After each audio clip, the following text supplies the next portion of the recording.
జాంబవత్ సుగ్రీవ హనుమచ్చత్రుఘ్న భరత లక్ష్మణ సమేత శ్రీ సీతారామచంద్ర పరబ్రహ్మణే నమో నమః.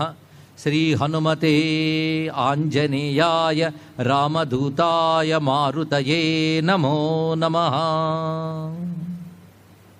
శ్రీ సీతారామాంజనేయమయమైన ఈ సభా సదస్సుకి సమయ నమస్సులు సమర్పణ చేసుకుంటూ హనుమత్ స్వామి పాదపద్మాలకు అంజలిస్తూ గత 2 రోజులుగా చెప్పుకొస్తున్న హనుమద్వైభవం హనుమాన్ చాలీసా భాష్య రూపంలో వింటున్నది. వాళ్ళ 3వ రోజులోకి ప్రవేశించింది. నిన్నటి రోజున జయ హనుమాన్ అనేటువంటి ప్రారంభంలో జయ హనుమాన్ అనేది ఒక మహామంత్రంగా తులసీదాసుల వారు ఇక్కడ దర్శించారు. అందులో హనుమత్ శబ్దానికి అనేక అర్థాలు చెప్పుకున్నాం. అది ఎటువంటి శక్తివంతమైనటువంటి మంత్రస్వరూపమైన నామమో కూడా వివరించడం జరిగింది. అదేవిధంగా జయ శబ్దంతో హనుమత్ శబ్దం కలిసిన మహామంత్రాన్ని సంహితా గ్రంథాల ఆధారంగా తెలుసుకుంటూ అటువంటి హనుమంతుడు జ్ఞాన గుణ సాగరుడు.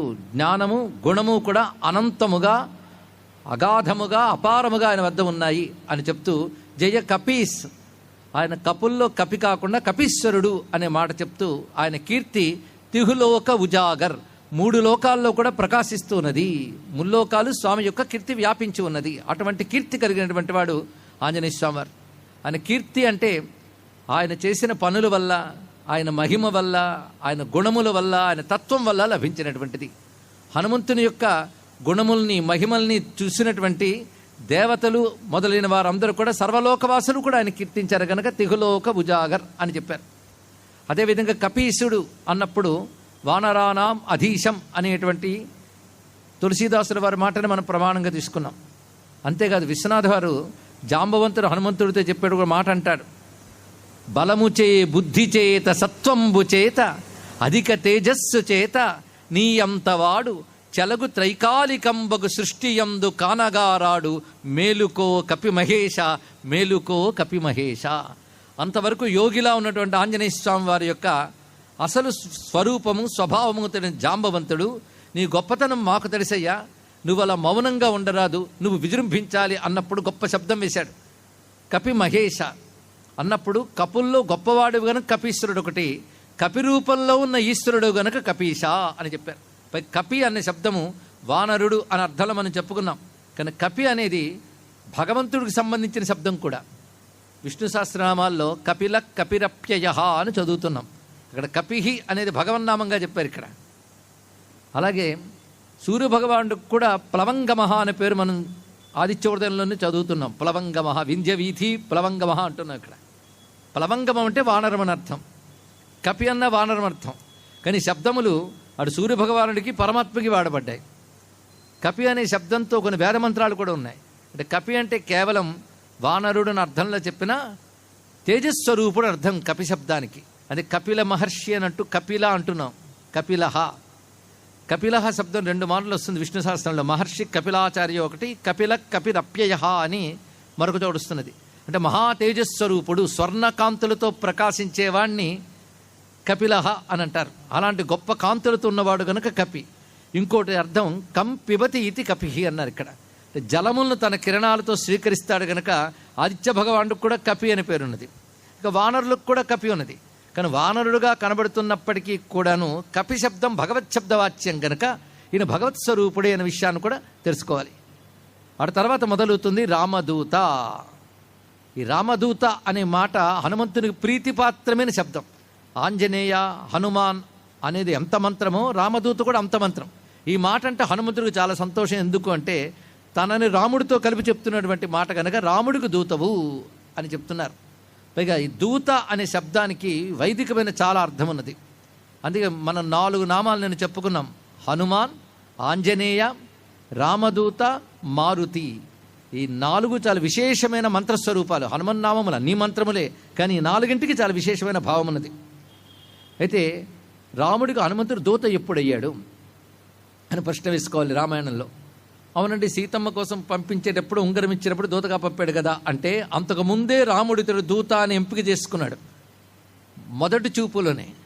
కిష్కింధకాండలో హనుమంతుడు ఆ సుగ్రీవునికి అభయం ఇవ్వడానికి తాను భిక్షు రూపాన్ని స్వీకరించి రామచంద్రమూర్తి వద్దకు వెళ్ళి మాట్లాడినవైన నిన్న మనం చెప్పుకున్నాం. హనుమంతుడు ఎంత గొప్పగా మాట్లాడతాడు అనేది వాక్యకోవిది దగ్గర. ఇదంతా ఆయన తర్వాత ఒక మాట అంటాడు రామచంద్రమూర్తి, ఎంత అద్భుతంగా మాట్లాడాడు చూడు. ఈయన మాటలు వింటే శత్రువైనా సరే మిత్రుడైపోతాడు, అంత గొప్పగా మాట్లాడాడు అని చెప్తూ ఒక మాట అంటాడు. ఇలాంటి దూత ఏ రాజుకు లభిస్తాడో ఆ రాజుకి కార్యాలు సఫలమవ్వకుండా ఉంటాయా అని అంటాడండి ఇక్కడ. అది మొట్టమొదటి హనుమంతుడి గురించి అన్నది. అంటే సుగ్రీవుడికి ఈయన దూతగా వచ్చాడు, మంత్రి అయినప్పటికీ ఇప్పుడు దూతగా నాతో మాట్లాడుతున్నాడు. ఇలాంటి వాడిని దూతగా మంత్రిగా పొందిన సుగ్రీవుడికి కార్యం సఫలమవుతుంది అని చెప్పడం ఒకటి. ఈయన నాకు దూతగా ఉంటే బాగుండుని ఎంపిక చేసుకున్నాడు అప్పుడే, కానీ అప్పటి నుంచే రామదూత ఆయన. ఆ తర్వాత రామదూతగానే బయలుదేరాడు దివ్యమైనటువంటి సీతమ్మ దర్శనానికి. కనుక రామదూత అని సార్థకమైపోయింది. తనను తాను పరిచయం చేసుకుంటూ కూడాను రామదూతని అని చెప్పుకున్నాడు. సీతమ్మ దగ్గర కూడా దూతోహం రామచంద్రస్య అన్నాడు. ఇక్కడ నేను రామచంద్రమూర్తికి దూతనమ్మా అనే పరిచయం చేసుకున్నాడు. అదేవిధంగా రావణాసురుడి దగ్గర కూడా నేను దూతనని చెప్పాడు. అయితే హనుమంతుడు రామదూత రామదాసుడా, ఇది ఒక ప్రశ్న. ఆయన రామదూతని ఎలా చెప్పాడో రామదాసుని కూడా చెప్పాడు ఆయనే. దాసోహం కోసలేంద్రస్య రామస్య అక్లిష్ట కర్మణ. అసాధ్యమనేది లేనివాడు రామచంద్రమూర్తి. అటువంటి రామచంద్రమూర్తి యొక్క దూతను నేను అని కాకుండా దాసుడిని నేను అన్నాడు. ఇక్కడ రాముడికి దాసుడును అంటే రామదూత ఆయనే, రామదాసుడు ఆయనే. వచ్చింది దౌత్య కార్యానికి, కానీ మానసికంగా భక్తుడు ఆయన. ఎటువంటి భక్తుడు అంటే దాసభక్తుడు. దాస అనే మాటకు అర్థం అహంకార రహితుడు అని అర్థం. ఇక్కడ హనుమంతుడు ప్రధానంగా అహంకార రాహిత్యాన్ని సుగుణం కలిగినటువంటి వాడు. ఎందుకంటే ఎవడు సంపూర్ణుడో వాడికి అహంకారం ఉండదండి. హనుమంతుడు సర్వగుణముల్లో సంపూర్ణుడు అయినప్పటికీ అహంకార రహితుడు. ఆ అహంకార రహితంగానే భగవంతుని కొలుచుకోవాలి. అందుకే నేను దాసభక్తుణ్ణి అంటే అహంకారము లేని భక్తుణ్ణి దాసభక్తుడు అనాలి. ఇంకొకటి దాసభక్తికి మరొక మాట ఏమిటంటే ఆనుకూల్య ఆచరణ అన్నారు ఇక్కడ. అంటే భగవంతుడికి అనుకూలముగా నడుచుకోవడం దాసభక్తి. ఎప్పుడైనా దాసుడు అంటే యజమానికి అనుకూలంగా నడుచుకోవాలి. అలాగే రామునికి అనుకూలంగా నడుచుకుంటాడు, రామునికి విరుద్ధముగా నడవడు గనుకనే ఆయన్ని రామదాసుడు అన్నారు, రామదూత అన్నారు. ఇక రామదూత అన్నప్పుడు దూత శబ్దము ఎక్కడ వాడబడింది అంటే వేదముల్లో దూత శబ్దం వాడబడుతుంది. ఎవరిని ఉద్దేశించి అంటే అగ్నిదేవుణ్ణి ఉద్దేశించి దూత శబ్దం వాడారు. అందుకే వేదముల ఆధారంగా హనుమత్ తత్వాన్ని కొందరు మహానుభావులు వ్యాఖ్యానించారు. ఒక విధంగా మన హనుమత్ సంబంధమైన ఒకానొక పరిశోధనాత్మకమైన విషయాలను ఇక్కడ చెప్పుకోబోతున్నాం. వీలైనంత ఇది సంపూర్ణ పరిశోధన అనంగానే అనేక గ్రంథాల్లో ఉన్న హనుమత్ తత్వాన్ని మనం తెలుసుకుంటూ వీటికి అన్వయించుకుంటూ తులసి వారి హనుమాన్ చాలీస చెప్పుకుంటున్నాం కదా. వేదంలో చెప్పినటువంటి కొన్ని విషయములు పురాణాల్లో కథల రూపంలో కనబడతాయి. రామాయణం కూడా అలాంటిదే. రామ సంబంధమైన కథలు ఎన్నో వేద మంత్రాల్లో దాగి ఉన్నాయి. దాన్ని ఆధారం చేసుకుని మహర్షి కల్పులైన మహాత్ములు వేద రామాయణము మొదలైన గ్రంథాలు రచించారండి ఇక్కడ. ఎందుకంటే రాముడు వేదముల యందు ప్రతిపాదింపబడే పరమాత్మే, ఆ పరమాత్మ అవతరించాడు. అలాగే రామకథ ఎలా వేదములందున్నదో హనుమత్ కథ కూడా వేదములో కనబడుతున్నది. ఇక్కడ చాలా స్పష్టంగా కూడా కనబడుతుంది. రుద్రం రుద్రేషు రుద్రియం హవామహే అని ఋక్ సంహితలో ఒక మంత్రం ఉన్నది. దానికి భాష్యం రచిస్తూ వేదోపదేశ చంద్రిక అనే గ్రంథంలో గంగేశ్వరానంద మహారాజ్ అనే ఆయన సంస్కృతంలో వాడికి భాష్యం రచిస్తూ ఆ మంత్రములన్నీ హనుమంతునికి ఎలా చెప్తాయో అద్భుతంగా చెప్పారండి. అందులో ఇంద్రో జఘాన హను అని ఒక మంత్రం ఉన్నది. అంటే ఇంద్రుడు దవడల మీద దెబ్బతీయడం కూడా వర్ణించబడింది ఇక్కడ. హనుమంతుని ప్రతాపము, హనుమంతుని యొక్క తత్వము. ఆయన రుద్రులలో రుద్రుడు, రుద్రులలో రుద్రుడైన రుద్రుని మేము ఆరాధిస్తున్నామని అర్థం. రుద్రం రుద్రేషు రుద్రియం హవామహే. రుద్రుల్లో రుద్రుట అంటే అర్థం ఏంటంటే ఏకాదశి రుద్రులుగా ఉన్నటువంటి ఏ పరమేశ్వరుడు ఉన్నాడో ఆయన హనుమంతుడు. పైగా వానర వీరులు అందరూ వచ్చారు కదా, అందులో ఏకాదశి రుద్రుడు అవతరించారట. ఏ రుద్రుడు ఏ వానర రూపంలో ఉన్నాడో కూడా వర్ణన మనకు కనబడుతుంది ఆనంద రామాయణం అనే గ్రంథంలో. ఇవన్నీ ఆర్షరామాయణములు. ఈ వేదోపదేశ చంద్రికలో ఒక మాట ఉంది. శివం సతనుతాం రామో యస్య దూతం మహాబలం స్తౌతి వాయుసుతం వీరం అగ్నిమిత్యాదికా శృతి అన్నారు. అగ్నిమితి మొదలైనటువంటి శృతులు చెప్తున్నాయి హనుమంతుడిని దూతగా అన్నారు ఇక్కడ. అంటే ఇప్పుడు ఎక్కడుంది దూత శబ్దం? వేదంలో వెతకాలి. దానికి హనుమంతుడికున్న అనుబంధం చూడాలి. నిన్న హనుమాన్ శబ్దానికి మనం అర్థం చెప్పినప్పుడు అధరాహను పూర్వరూపం, ఉత్తర రూపం, వాక్సంధానం, జిహ్వాసంధి ఇత్యాది చెప్పినప్పుడు వాగ్రూపమైన అగ్ని అన్నామా లేదా? కానీ హనుమంతుడు అగ్నిస్వరూపుడు అని నేను మనం చెప్పుకోవడం జరిగింది. పైగా హనుమంతుడు ఎవరు పుత్రుడు? వాయుపుత్రుడు. ఉపనిషత్తుల ప్రకారం చూస్తే ఆకాశాద్వాయు వాయోరగ్ని, మరి ఈయన వాయుపుత్రుడు అంటే ఏమవుతాడు? అగ్నిస్వరూపుడు అవుతాడు. కానీ వాక్కు అగ్నిస్వరూపము, అగ్నిర్మే వాచిశ్రిత అన్నట్లు. కానీ వాగగ్ని రూపుడు, వాక్యకోవిదుడు. అదేవిధంగా దూత గురించి చెప్పేటప్పుడు ఋగ్వేదంలోనే అగ్నిం దూతం వృణీమహే అని మంత్రం కనబడుతుంది. అగ్నిని దూతగా వరిస్తున్నాము అని ఆ మంత్రము హనుమత్స్వామిని ఉద్దేశించి చెప్తున్నది అంటూ ఈ వేదోపదేశ చంద్రిక చక్కగా అన్వయిస్తున్నది.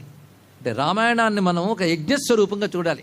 కేవలం కథ మాత్రమే కాదు, కేవలం గొప్ప కథ అయి ఉంటే ఇంతకాలం మిగిలేది కాదు. రామాయణంలో యజ్ఞ రహస్యాలు, మంత్ర రహస్యాలు, యోగ రహస్యాలు, వేదాంత రహస్యాలు దాగి ఉన్నాయి కనుకనే అది వేద సమమైంది, మంత్రస్వరూపమైంది, వేదమే అయింది. అంతెందుకు, ఇది వేదమే అన్నాడు వాల్మీకి అన్నాడు. రామాయణం వేద సమం శ్రాద్ధేషు శ్రావయేద్బుధ అని ఒక చోటు చెప్తాడు. రామాయణం వేద సమం సర్వదేవాత్మకం అని మరొక చోటు చెప్తాడు. అందుకే మహానుభావులు శంకరులే వేదవేద్యే పరీపుంసి జాతే దశరథాత్మజే వేద ప్రాచేతసాత్ ఆసీత్ సాక్షాత్ రామాయణాత్మన అన్నారు. ఇప్పుడు రామాయణాన్ని మనం ఎలా చూడాలంటే, రామాయణానికి యజ్ఞస్వరూపంగా చూస్తే యజ్ఞము నుంచి కలిగిన వాడు రామచంద్రమూర్తి. యజ్ఞ సంభవ రామ అన్నాడు అన్నమయ్య. యజ్ఞము వల్ల వచ్చాడు. యజ్ఞము వల్ల వచ్చిన ఆయన యజ్ఞమును రక్షించడానికే విశ్వామిత్రుడితో పాటు వెళ్ళాడు. యజ్ఞరక్షణ చేసి వస్తూ జనక మహారాజు యజ్ఞము చేస్తూ ఉండగా అక్కడికి వచ్చాడు. అక్కడికి వచ్చి ఏం చేశాడంటే, జనక మహారాజు యజ్ఞం చెయ్యాలని భూమిని దున్నుతూ ఉండగా లభించిన సీతాదేవిని చేపట్టాడు. ఆ తర్వాత ఆయన బయలుదేరినప్పుడు యజ్ఞం అనగా సర్వదేవతల యొక్క శక్తి యజ్ఞం వల్ల బలపడుతుంది. యజ్ఞములో అందరూ దేవతలు ఆరాధింపబడుతుంటారు. యజ్ఞేశ్వరుడు విష్ణువు, యజ్ఞోవై విష్ణువు అన్నారు. యజ్ఞమే విష్ణువు, యజ్ఞేశ్వరుడు విష్ణువు. విష్ణువు యజ్ఞరూపుడే యజ్ఞము నుంచి ఆవిర్భవిస్తే యజ్ఞముతో బలం పొందవలసిన దేవతలందరూ కూడా వానరవీరులుగా వచ్చారు. కానీ సర్వదేవతాత్మకుడై యజ్ఞేశ్వరుడైన విష్ణువు యజ్ఞద్రోహులైన అసుర శక్తులను నశింపజేస్తాడని వేదం చెప్తానది. కనుక యజ్ఞము రాముడై, యజ్ఞములో వినియోగింపబడే వేదము సీతమ్మయ్యై, యజ్ఞము చేత ఆరాధింపబడే దేవతలందరూ వానర వీరులై, యజ్ఞేశ్వరుడైన విష్ణువు రామచంద్రమూర్తిగా వెళ్ళి యజ్ఞద్రోహులైన రాక్షసులను సంహరించాడు. ఇదండి రామాయణం మొత్తం కూడా. అందుకే రామాయణం చదివితే అనేక యజ్ఞములు చేసిన ఫలం లభించడానికి కారణం ఏంటంటే యజ్ఞరహస్యములు. ఇంకా ఓపిక ఉండి పరిశోధిస్తే వేదములైన ఈ వేదములు ఉన్న యజ్ఞములు తెలియాలి, వేద మంత్రములు తెలిసి రామాయణాన్ని చదివితే అప్పుడు ఈ రహస్యాలన్నీ బయటపడతాయి. ఇక్కడ ఒక కొంతమేరకు సూచనగా మాత్రమే చెప్పుకున్నాం. దీన్ని బట్టి రామాయణాన్ని తలుచుకున్న నమస్కారం చేసుకున్న చాలు. రామాయణ యజ్ఞమైనప్పుడు యజ్ఞంలో ప్రధానంగా ఆరాధింపబడేది అగ్నిహోత్రుడు. అగ్నిహోత్రుని ద్వారా కదా మొత్తం జరుగుతుంది. ఆ అగ్ని ఎవరయ్యా అంటే ఆంజనేయస్వామి అగ్ని అన్నారు. ఇక్కడ యజ్ఞము విష్ణువై దేవతలందరూ వానర వీరులైతే, యజ్ఞములో వినియోగించే వేదము సీతమ్మ అయితే యజ్ఞ అగ్ని హనుమంతుడయ్యాడయ్యా అన్నాడు.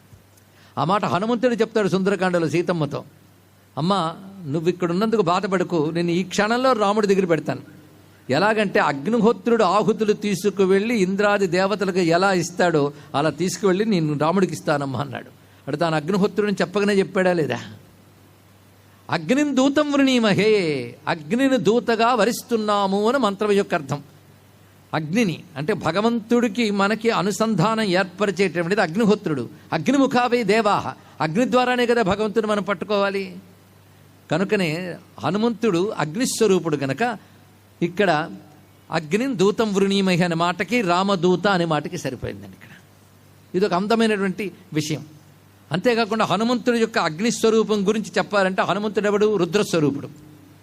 రుద్రుని గురించి వేదంలోనే రుద్రో ఏష యదగ్ని అని మంత్రం కనబడుతుంది. రుద్రుడు ఈ అగ్ని రుద్రస్వరూపుడే అని చెప్పారు ఇక్కడ. అలాగే రుద్రునికి ఎలా జటాజూటము తేజస్సు ఇత్యాదులు ఉన్నాయో అగ్ని ద్వారానే దర్శించారు ఇక్కడ. కానీ రుద్రస్వరూపుడైన హనుమంతుడు అగ్నిస్వరూపుడు అని చెప్పినప్పుడు మామూలు అగ్ని కాదు, సంస్కరింపబడిన యజ్ఞాగ్ని ఆయన ఇక్కడ. కనుక అగ్నిదూతం వృణీమహి అంటే సర్వదేవతలకి అనుసంధానం కల్పించగలిగేటువంటి వాడు అగ్నిహోత్రుడు. నిన్న హనుమంతుడు అనగప్పుడు మన సర్వదేవతాత్మకుడైన విషయం చెప్పుకున్న అస్త్రవాన్ అని. మరి ఏ దేవతనైనా అగ్నిహోత్రమునందు ఆరాధన చేస్తున్నాం, కానీ అగ్నిహోత్రుడు సర్వదేవతాత్మకుడుగానే మనం భావన చేస్తున్నాం. అటువంటి స్వరూపుడు హనుమత్ స్వామి.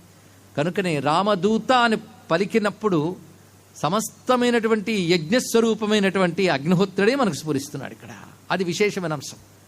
అందుకే అగ్నిదూతం వృణీమహి అనే మాట ద్వారా మనం తెలుసుకున్నాం. ఇక్కడ దేవతలకు అనుసంధానం అగ్నియే గనకనే జాతవేదో మమావహ అంటున్న శ్రీ సూక్తంలో, జాతవేద శేషునవామ అంటున్నాం దుర్గా సూక్తంలో. దీన్ని బట్టి అగ్నిహోత్రుడి ద్వారానే మనం భగవత్కృప పొందగలం. అలాగే యజ్ఞస్వరూపుడైన రాముని అనుగ్రహము అగ్నిహోత్ర స్వరూపుడైన హనుమత్ ద్వారానే మనకు లభిస్తోంది గనక హనుమంతుడిని అగ్నిదూతం వృణీమహే అనేటువంటి వేదమంత్రంతో అనుసంధానం చేస్తే రామదూత అని తెలుస్తున్నది. రామునికి దూత అతను అంటే పరమాత్ముడైన రామునికి దూతగా ఉన్నటువంటి వాడు. పైగా దూత అన్నప్పుడు కేవలం మెసెంజర్ మాత్రమే కాదండి. అవతల ఈ విషయం తీసుకెళ్ళి అక్కడ తీసుకెళ్ళాలంటే అది దూత కార్యం అనడానికి సరిపోదు. దూతకు కొన్ని లక్షణాలు ఉండాలి అని శాస్త్రం చెప్తుంది. పైగా రుద్ర నమక మంత్రాలు చదువుతున్నప్పుడు నమో దూతాయ చ ప్రహితాయ చ అనే మంత్రం వస్తుంది. అంటే దూత రూపములో ఉన్న రుద్రునికి నమస్కారము, ప్రహితాయ చ రాజు యొక్క గొప్ప హితాన్ని కలిగించేవాడు కోరేవాడు అయినటువంటి రుద్రునికి నమస్కారం అని 2 మంత్రములు ఉన్నాయి ఇక్కడ. రుద్రుడు దూతగా ఎక్కడొచ్చాడు అని పెద్ద ప్రశ్న వస్తుంది. రుద్రుడు దూతగా వచ్చిన స్వరూపమే ఆంజనేయ స్వామి వారు అనే అన్వయం మనకి ఇక్కడ కనపడుతుంది. ఇక్కడ అంటే రుద్రంలో ఉందంటే తప్పకుండా రూపం ఉండాలి. ఆ రూపం ఏదంటే హనుమద్ రూపం. అందుకే ఇక్కడ రామదూత అనే మాటతో నమస్కారం చేసుకుంటే ఆ మాట ఆయనకి ఎంత ఇష్టము అంటే తానే 2 మార్లు ప్రకటించుకున్నాడు.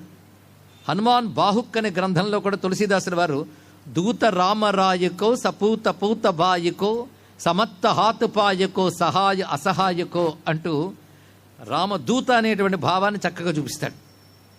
పైగా ఎటువంటి దూత అంటే సీతమ్మే అంటుంది హనుమంతుడిని చూసి, నువ్వు సామాన్యుడు కావయ్యా, విక్రాంతస్త్వం సమర్థస్త్వం ప్రాజ్ఞస్త్వం వానరోత్తమ ఏనేదం రాక్షసపదం త్వయేకేన ప్రదర్శితం.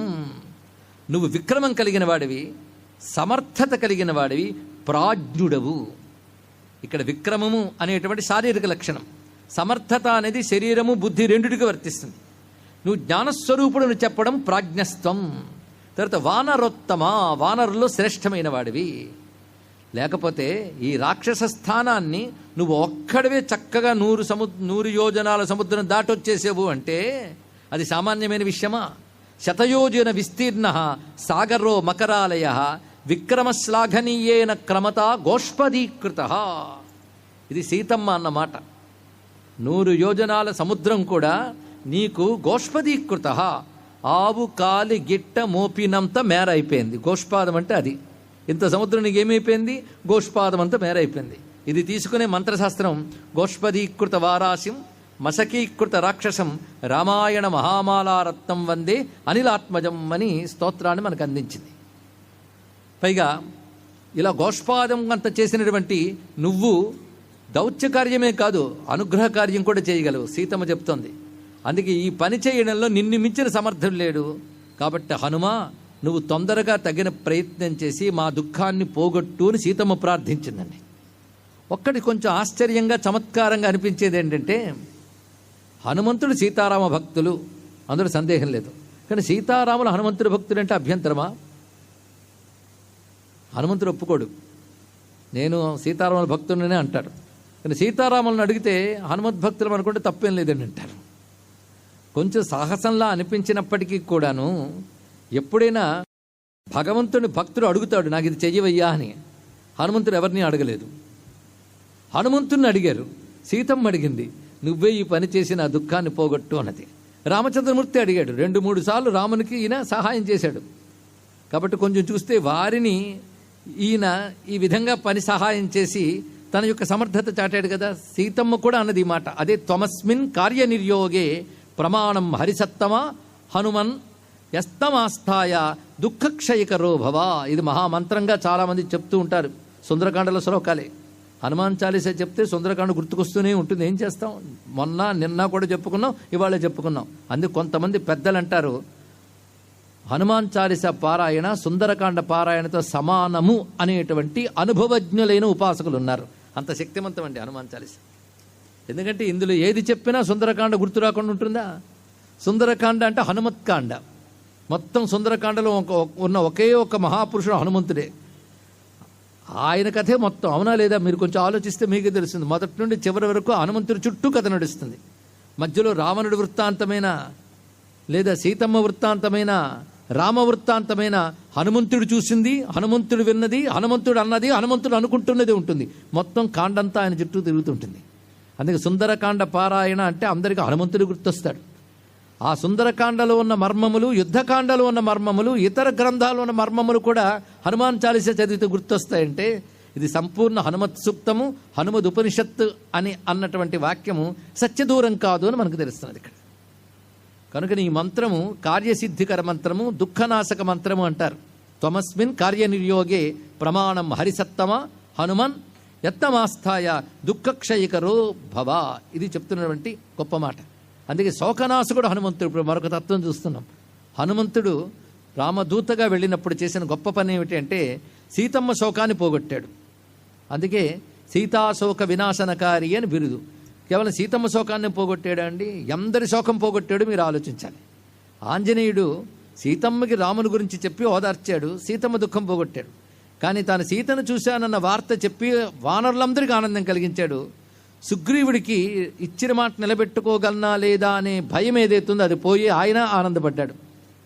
ఈ వార్త విని రాముడు ఆనందించాడు, లక్ష్మణుడు ఆనందించాడు.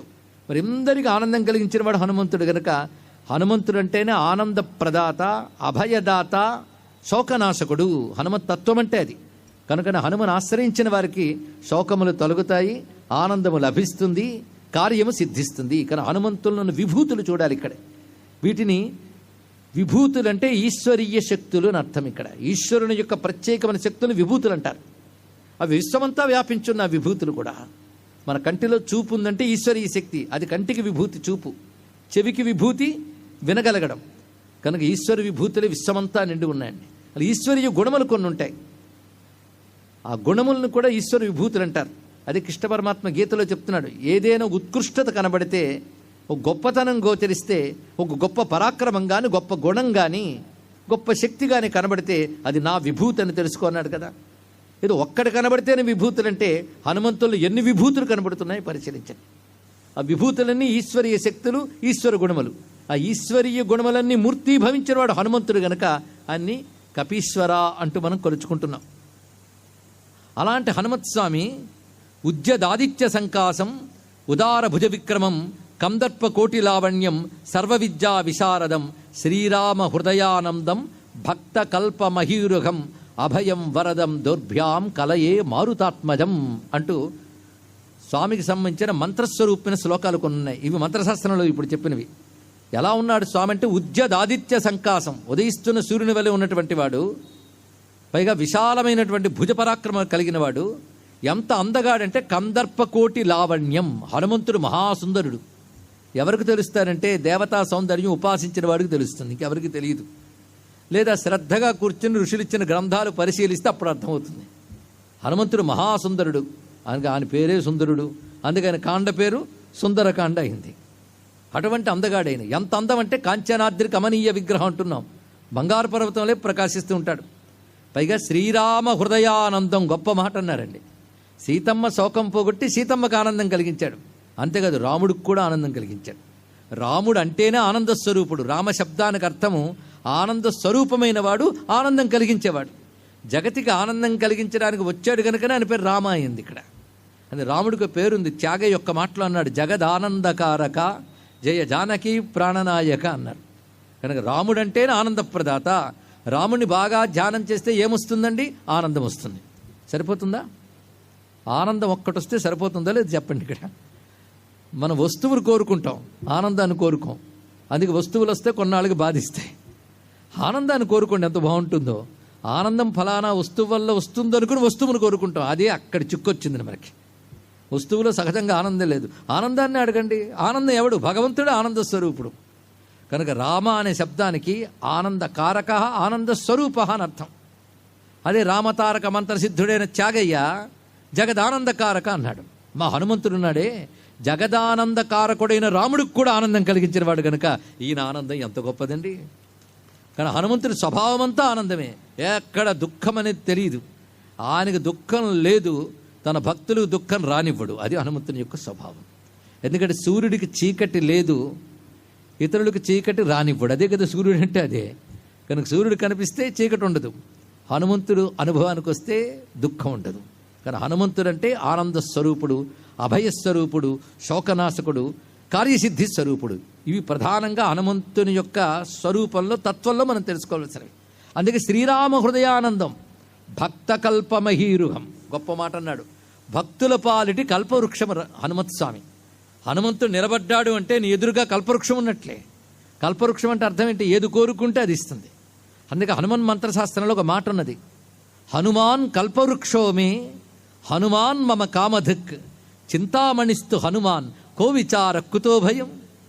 హనుమంతుడు కల్పవృక్షము, హనుమంతుడు కామధేనువు, హనుమంతుడు చింతామణి, నాకు విచారము లేదు భయము లేదు అంటున్నాడు భక్తుడు. ఈ వింటున్నవన్నీ గుర్తుపెట్టుకుని కాస్త భగవంతుడి మీద అనుకునేటువంటి శ్రద్ధాళువులైన శ్రోతలు ఎవరైనా ఉంటే వారికి నమస్కారం.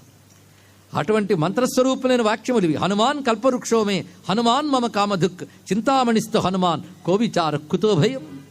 కానీ హనుమంతుని నమ్మాను, నాకేం భయం అని ఉండాలి.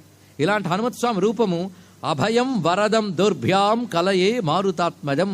అభయము వరద, ఈ రెండు ముద్రలు దాల్చినటువంటి మారుతాత్మజుడికి నమస్కారము. ఇది స్వామి తత్వంలో ఆయన దూతగా ఉన్నటువంటి చేసిన గొప్ప పని ఏమిటంటే, ఒకటి కార్యసిద్ధి, రెండవది శోకనాశనము, మూడవది ఆనందప్రదాయకం. 3 స్వరూపాలు చూపించాడు. అందుకే రామదూత అన్నప్పుడు ఇదంతా గుర్తు రావాల్సిన అవసరం ఉన్నది. హనుమత్ కథ మనకి రామాయణంలో కిష్కింధకాండ వద్ద ప్రారంభమవుతుంది. జాంబవంతుడు హనుమత్ జనన వృత్తాంతాన్ని చెప్తాడు. ఆ తర్వాత హనుమంతుడు విజృంభిస్తాడు. అటుపై మళ్ళీ ఉత్తరకాండలో, అంటే రామచంద్రమూర్తికి పట్టాభిషేకం అయిన తర్వాత మళ్ళీ ప్రస్తావన వస్తుంది హనుమంతుడి గురించి. అప్పుడు అగస్త్య మహర్షి రామచంద్రమూర్తితో హనుమంతుని విశేషం చెప్తాడు. అంటే రామచంద్రమూర్తి పట్టాభిషిక్తుడైన తర్వాత కొంతకాలానికి అగస్త్య మహర్షి శిష్యులతో సహా రామదర్శనానికి వస్తారు. అప్పుడెప్పుడో యుద్ధంలో వచ్చి ఆదిత్యవర్ధి ఇచ్చి వెళ్ళిపోయాడు. అంతకుముందు అరణ్యకాండలో వైష్ణవాస్త్రాల్ని ఆయనే ఇచ్చాడు. మళ్ళీ ఇప్పుడు వచ్చారు. వచ్చినప్పుడు రామచంద్రమూర్తి చక్కగా ఆహ్వానం పలికాడు. రామచంద్రమూర్తి నిండు కొలువులో ఉండగా అగస్త్యాది మహర్షులు రాముని సమీపంలో ఉచితాసనములు అలంకరించి ఉన్న సమయంలో రామచంద్రమూర్తిని స్తుతిస్తూ, మహానుభవ, నువ్వు అసుర సంహారం చేసావు, లోకానికి క్షేమం కలిగించావు అని చెప్తూ, ఈ హనుమంతుడున్నాడే ఈయన ఎంత గొప్పవాడయ్యా, నీకు ఎలా సహకరించాడో హనుమంతుడిని ప్రశంసిస్తాడాయన. అప్పుడు రాముడు హనుమంతుడి గురించి ఒక ప్రశ్న వేస్తాడు. ఆ ప్రశ్నకి సమాధానంగా హనుమత్ జనన వృత్తాంతం అంతా అగస్త్యులు వారు చెప్తారండి. అది హనుమత్ జన్మ వృత్తాంతం. పురాణములు ఏం చెప్తున్నాయంటే, హనుమత్ జన్మ వృత్తాంతం వింటే చాలు అదొక ఫలితాన్ని ప్రసాదిస్తాం మనకి. అక్కడ అగస్త్యులు వారు చెప్పినటువంటి మాటల్ని మనం వాల్మీకి రామాయణ ఆధారంగా తెలుసుకోవచ్చు. కానీ తెలుగువారు నోరారా చదువుకోవడానికి ఆ మాటల్ని పద్య రూపంలో అందించారు 2 మహానుభావులు. అంటే ఉత్తర రామాయణాన్ని తెలుగులో పద్యకావ్యాలుగా 2 రచించారండి. ఒకరు తిక్కన గారు, మహాభారతాన్ని తెలుగు చేసినటువంటి మహానుభావుడు తిక్కన గారు ఉత్తర రామచరితమని అత్యద్భుతమైనటువంటి నిర్వచనోత్తర రామాయణము అని రాశాడు. నిర్వచన ఉత్తర రామాయణం అంటే సాధారణంగా పద్యము వచనంతో కావ్యాలు ఉంటాయి. ఆయన కూడా భారతం అలాగే రాశారు. కానీ ఈ ఉత్తర రామాయణంలో మాత్రం వచనం లేదు, అన్ని పద్యాలే. అందుకే దాని పేరే నిర్వచనోత్తర రామాయణం తిక్కన గారు రచించారు. తర్వాత కొంతకాలానికి కంకంటి పాపరాజు గారని ఒక అత్యద్భుతమైన తెలుగు కవి ఉన్నాడు. ఎందుకంటే మనం తెలుగు వాళ్ళమే కదా, తెలుగు వాళ్ళగా ఉన్న మనకి అంతమంది తెలుగు కవుల గురించి తెలుసో తెలియదు. కానీ అలాంటి గొప్ప తెలుగు కవులు మనకు ఉన్నారని చెప్పుకోవడానికి కూడా ఈ ప్రవచన వేదికలు ఇప్పుడు ఆధారం అండి, ఇంకో దగ్గర తెలుసుకోవడానికి లేదు. కంకంటి పాపరాజు గారని ఆయన ఉత్తర రామాయణాన్ని అత్యద్భుతమైన పద్యగద్య కావ్యంగా రచించారు. ఆయన రచన ఎంత గొప్పగా ఉంటుందంటే, వాల్మీకి రామాయణాన్ని యథాతథంగా తీసుకున్నాడు, లేనిపోని కల్పనలు చేయలేదు. అది గొప్పతనం. రెండవది ఉదాత్తమైన రచన చేశాడు. మూడవది ఆయన కృష్ణ ఉపాసకుడు, గోపాలకృష్ణ ఉపాసకుడు. అందుకే ఇదంతా గోపాలకృష్ణమూర్తికి అంకితంగానే రచించుకున్నాడు ఆయన. కంకంటి పాపరాజు గోపాలకృష్ణమూర్తిని స్తుతించాడు. కానీ హనుమద్వర్ణన ఆయన చేసిన విశేషం చూస్తే హనుమన్ మంత్రములు సిద్ధి పొందినవాడు అనిపిస్తుందండి. ఇక్కడ హనుమదుపాసన బలం కూడా ఆయనకున్నది. అంటే వాల్మీకి రామాయణంలో ఉన్నది తీసుకుంటూనే మంత్రశాస్త్రాదుల్లో ఇత్యాదులున్న విషయాలు కూడా బయటకు తీసుకొచ్చాడు. అక్కడ ఆయన చెప్పినటువంటి మాట అగస్త్యులు వారు చెప్తున్నారు హనుమంతుడి గురించి అంటూ అందమైన పద్యాన్ని ఇచ్చారు.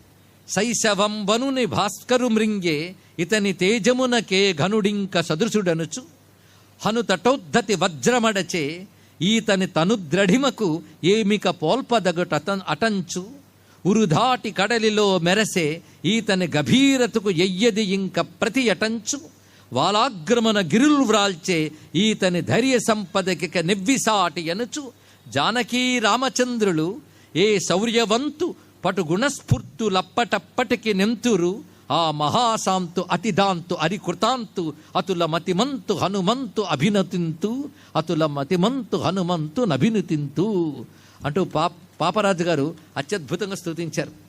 శైశవంలోనే సూర్యుని పట్టుకున్నాడంటే ఈయన తేజస్సు ముందు ఎవరు నిలవగలరు? ఇంద్రుని వజ్రాయుధాన్ని తట్టుకుని నిలబడిందంటే ఈయన శరీరం ఎంత దృఢమైనటువంటిది. ఆయన వెళుతూ ఉంటే ఆయన యొక్క నీడ సముద్రంలోకి వెళ్ళడమే కాదు, ఆయన కూడా ఆ సింహికని సంహరించిన సముద్రం లోతుకి వెళ్ళాడంటే ఏ లోతుకైనా వెళ్ళగలిగిన లోతైన తత్వం అతనని తెలుస్తున్నది. పైగా పర్వత శిఖరాల్ని తోకలతో చుట్టూ విసిరేయగలడు ఆయన. అటువంటి వాడు ఈయనకి ఎవరు సాటి వస్తారు అని జానకీ రామచంద్రులు ఏ శౌర్యవంతుని మహాశాంతుని అతి దాంతుని అరికృతాంతుని మతిమంతుని హనుమంతుని అభినుతిస్తారో ఆ హనుమంతునికి నేను నమస్కరిస్తున్నాను అన్నాడు.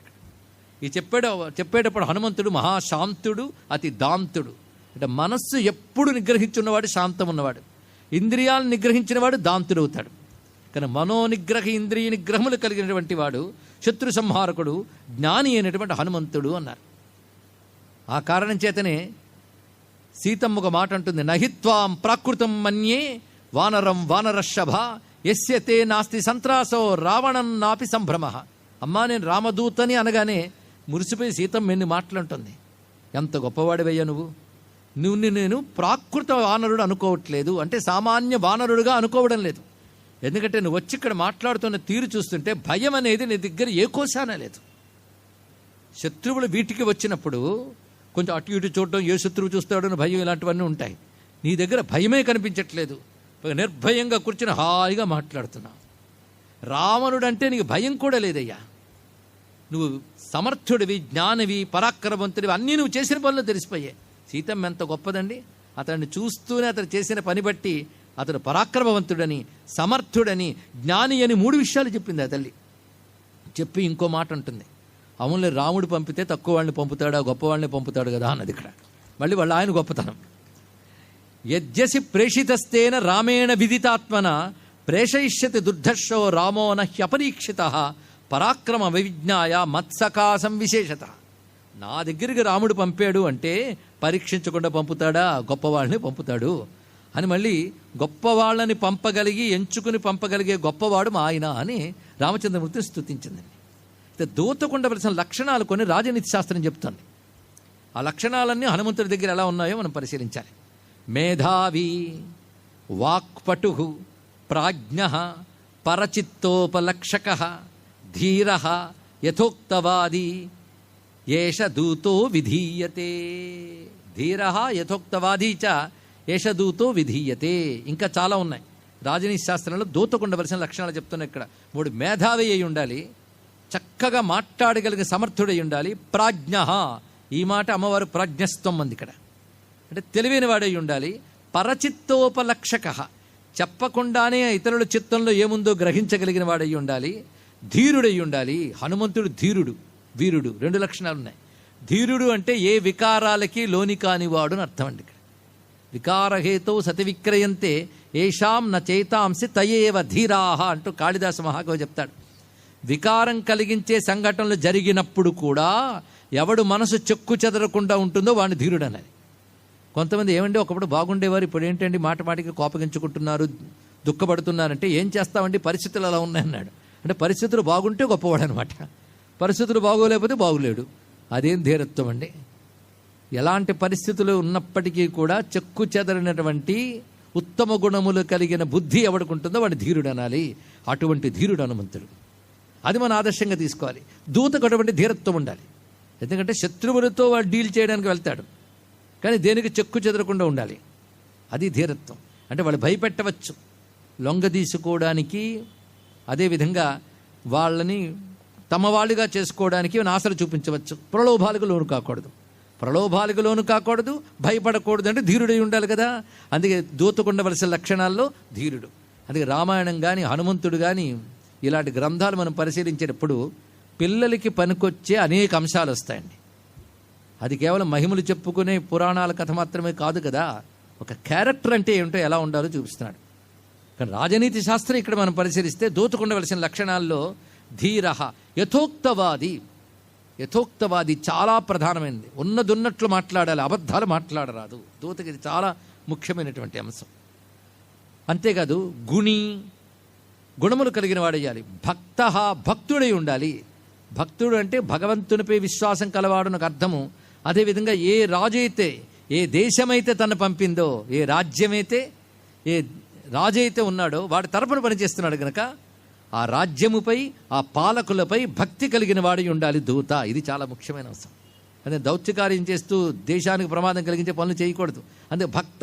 శుచి, శుచి అంటే పవిత్రుడై ఉండాలి అన్నారు. అంటే రోజు చక్కగా స్నానం చేసి నీట్గా డ్రెస్ చేసుకుని ఉండాలి. అదే శుచి అంటే అర్థం. శుచి అంటే ఏమిటో మనకి మన మనువు చెప్తాడు మనుస్మృతిలో.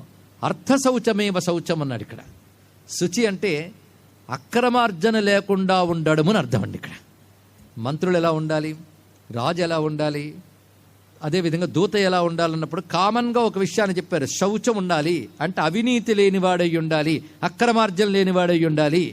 ఈ మాట చెప్తే మనం అంటాం ఆ రోజుల్లో చెప్పారు కానీ ఈరోజు పర్వాలేదండి. అంటే అక్రమార్జన కలవాడే నాయకుడు అవుతాడని ప్రజలే నిర్ణయించేసుకుంటున్నారు. అది ప్రమాదకరమైన పరిస్థితులు ఉన్నాడు. అవునా లేదండి? ఈ రోజుల్లో ఎవడు దొరుకుతాడండి? అవినీతి పరుణ్ణి మళ్ళీ ఎంచుకోవడానికి సిద్ధపడ్డారంటే ఆ జాతిని ఎవరు బాగు చేయలేరండి. మనం పాలించేవాడిని ఎంచుకోవాలి అంటే అవినీతి లేనివాడు నాకు పాలకుడు కావాలి అనుకోవాలి. అవినీతి లేని పాలకుడు కనిపిస్తూ ఉంటే వదులుకోకూడదు. ఇది గుర్తుపెట్టుకోవాలి. ఇక్కడ వాడి చరిత్రలో అవినీతి లేదు. అది అర్థ శౌచమేవ శౌచం. అంతేగాని వందలాది అక్రమార్జనల కేసులు కూడా పక్కన పెట్టుకుని ఎప్పటికప్పుడు వాయిదాలు వేసుకుంటూ పాలించేస్తున్నారు అంటే అలాంటి పాలకులను ఎంచుకున్నటువంటి ప్రజల్ని ఏమనాలి? ఆ జాతి ఎప్పటికైనా బాగుపడుతుందో చూడండి. బాధాకరమైన అంశం ఏంటంటే నాయకుల దాకా అక్కర్లేదు, సామాన్య స్థితిలో ఉన్నటువంటి ప్రజలు కూడా అవినీతికి అలవాటైపోయినటువంటి దేశంగా మారిపోయింది. ఎంత బాధాకరమైన అంశం. కానీ మన ప్రాచీన రాజనీతి శాస్త్రాలు ప్రతి చోట పాలకులు, మంత్రులు, దూత ఇత్యాదులు అందరూ కూడాను శుచిగా ఉండాలి అని చెప్తోంది. శుచి అంటే అర్థ శౌచమేవ శౌచం. ఆర్జనలో శుచి ఉండాలి అంటే ధర్మబద్ధంగా వచ్చిన దానితో తృప్తి పడుతూ ఉండాలి తప్ప అక్రమార్జనలు ఉండరాదు. ఇది దూతకు ఉండవలసిన లక్ష్యంగా చెప్తున్నారు. అందుకే శుచి. దక్ష, దక్ష అంటే సమర్థుడు. అదేవిధంగా మాటని చక్కగా వ్యక్తపరచగలగాలి. అది ప్రగల్భ. అవ్యసని, తర్వాత మాట అవ్యసని అంటే వ్యసనములు లేనివాడై ఉండాలి. వ్యసనాలంటే తెలుసు కదా, కొన్ని కామం వల్ల వచ్చే వ్యసనాలు, కొన్ని క్రోధం వల్ల వచ్చే వ్యసనాలు. కామం వల్ల వచ్చే అంటే మద్యపానము, జూదము ఇత్యాదులు కామ వ్యసనములు. క్రోధ వ్యసనములు అంటే వేటాడము, ఇంకొకరిని మాటలతోనో ఇంకో దాంతోనో హింసించి సంతోషించడము, ఇది కొందరు వ్యసనం అండి. అవన్నీ క్రోధజ వ్యసనములు. ఈ కామక్రోధజ వ్యసనాలు లేనివాడెవడో వాడు అవ్యసని. దీన్ని బట్టి ఒక ఉన్నత పదవిలో ఉండాలంటే, బాధ్యత కలిగిన పదవిలో ఉండాలంటే క్యారెక్టర్ చాలా ముఖ్యమని చెప్తున్నది భారతీయ సంస్కృతి. ఇది చిన్నప్పటి నుంచి పాఠాల్లో నేర్పగలిగితే వీటితో నేర్చుకున్న పిల్లలు అవినీతి రహితమైనటువంటి దేశాన్ని అందివ్వగలరండి. అవునా లేదా? కానీ మనం ఆ పని చేయట్లేదు. ఇదిగో ఇక్కడ ప్రవచనం చెప్తుంటే ఆయన ఫోన్ వింటూ ఉన్నారే, ఇలాంటి వాళ్ళు ఎక్కువ అవుతున్నారు. మనకి ఈ శ్రద్ధ అనేది లేకపోవడం వల్ల విషయాలను గ్రహించలేకపోతున్నాం. అందుకే ఈ విషయములు మనవి కావు అనుకోకూడదు, మనవిగా చేసుకోవాలి. ఇక్కడ అది మనం తర్వాత తరానికి అందించగలగాలి. దూతకి ఎలాంటి లక్షణాలు ఉన్నాయో ఇప్పటికే ఎన్ని చెప్పుకున్నాం. కనుక గుణీ భక్త శుచిర్దక్ష ప్రగల్భ అవ్యసని క్షమి. క్షమి అంటే క్షమ, సహనం కలిగిన వాడి ఉండాలి. పరమర్మజ్ఞ, ఇతరుల మర్మం తెలిసిన వాడి ఉండాలి. ప్రతిభానవాన్, ప్రతిభ కలిగిన వాడి ఉండాలి. ఎప్పటికప్పుడు నూతనమైన విషయాలు గ్రహించగలిగే శక్తి కలిగిన వాడి ఉండాలి. అదేవిధంగా నిస్పృహ, అతనికి దేని మీద లోభం ఉండరాదు. నానాశాస్త్ర విచక్షణ, బహుశాస్త్రాలు తెలిసిన వాడి ఉండాలి. ఇన్ని లక్షణాలు ఉండాలి. ఇప్పుడు ఈ లక్షణాలన్నీ గుర్తున్నాయి కదా. ఈ లక్షణాలన్నీ కలిగిన ఒక్క వ్యక్తి అంటే హనుమంతుడు తప్ప ఇంకెవరు కనబడతండి.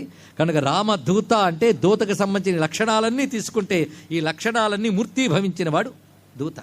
అందుకే శంకర భగవత్పాదుల వారు కూడా హనుమంతుడు నమస్కారం చేసేటప్పుడు ఒక శ్లోకం అన్నారు. వీతాఖిల విషయచ్చం జాతానందాశ్రుపులక మత్స్యచ్చం సీతాపతి దూతార్జం వాతాత్మజ మధ్య భావయే హృజ్యం. ఇది గొప్ప శ్లోకం ఇచ్చారు.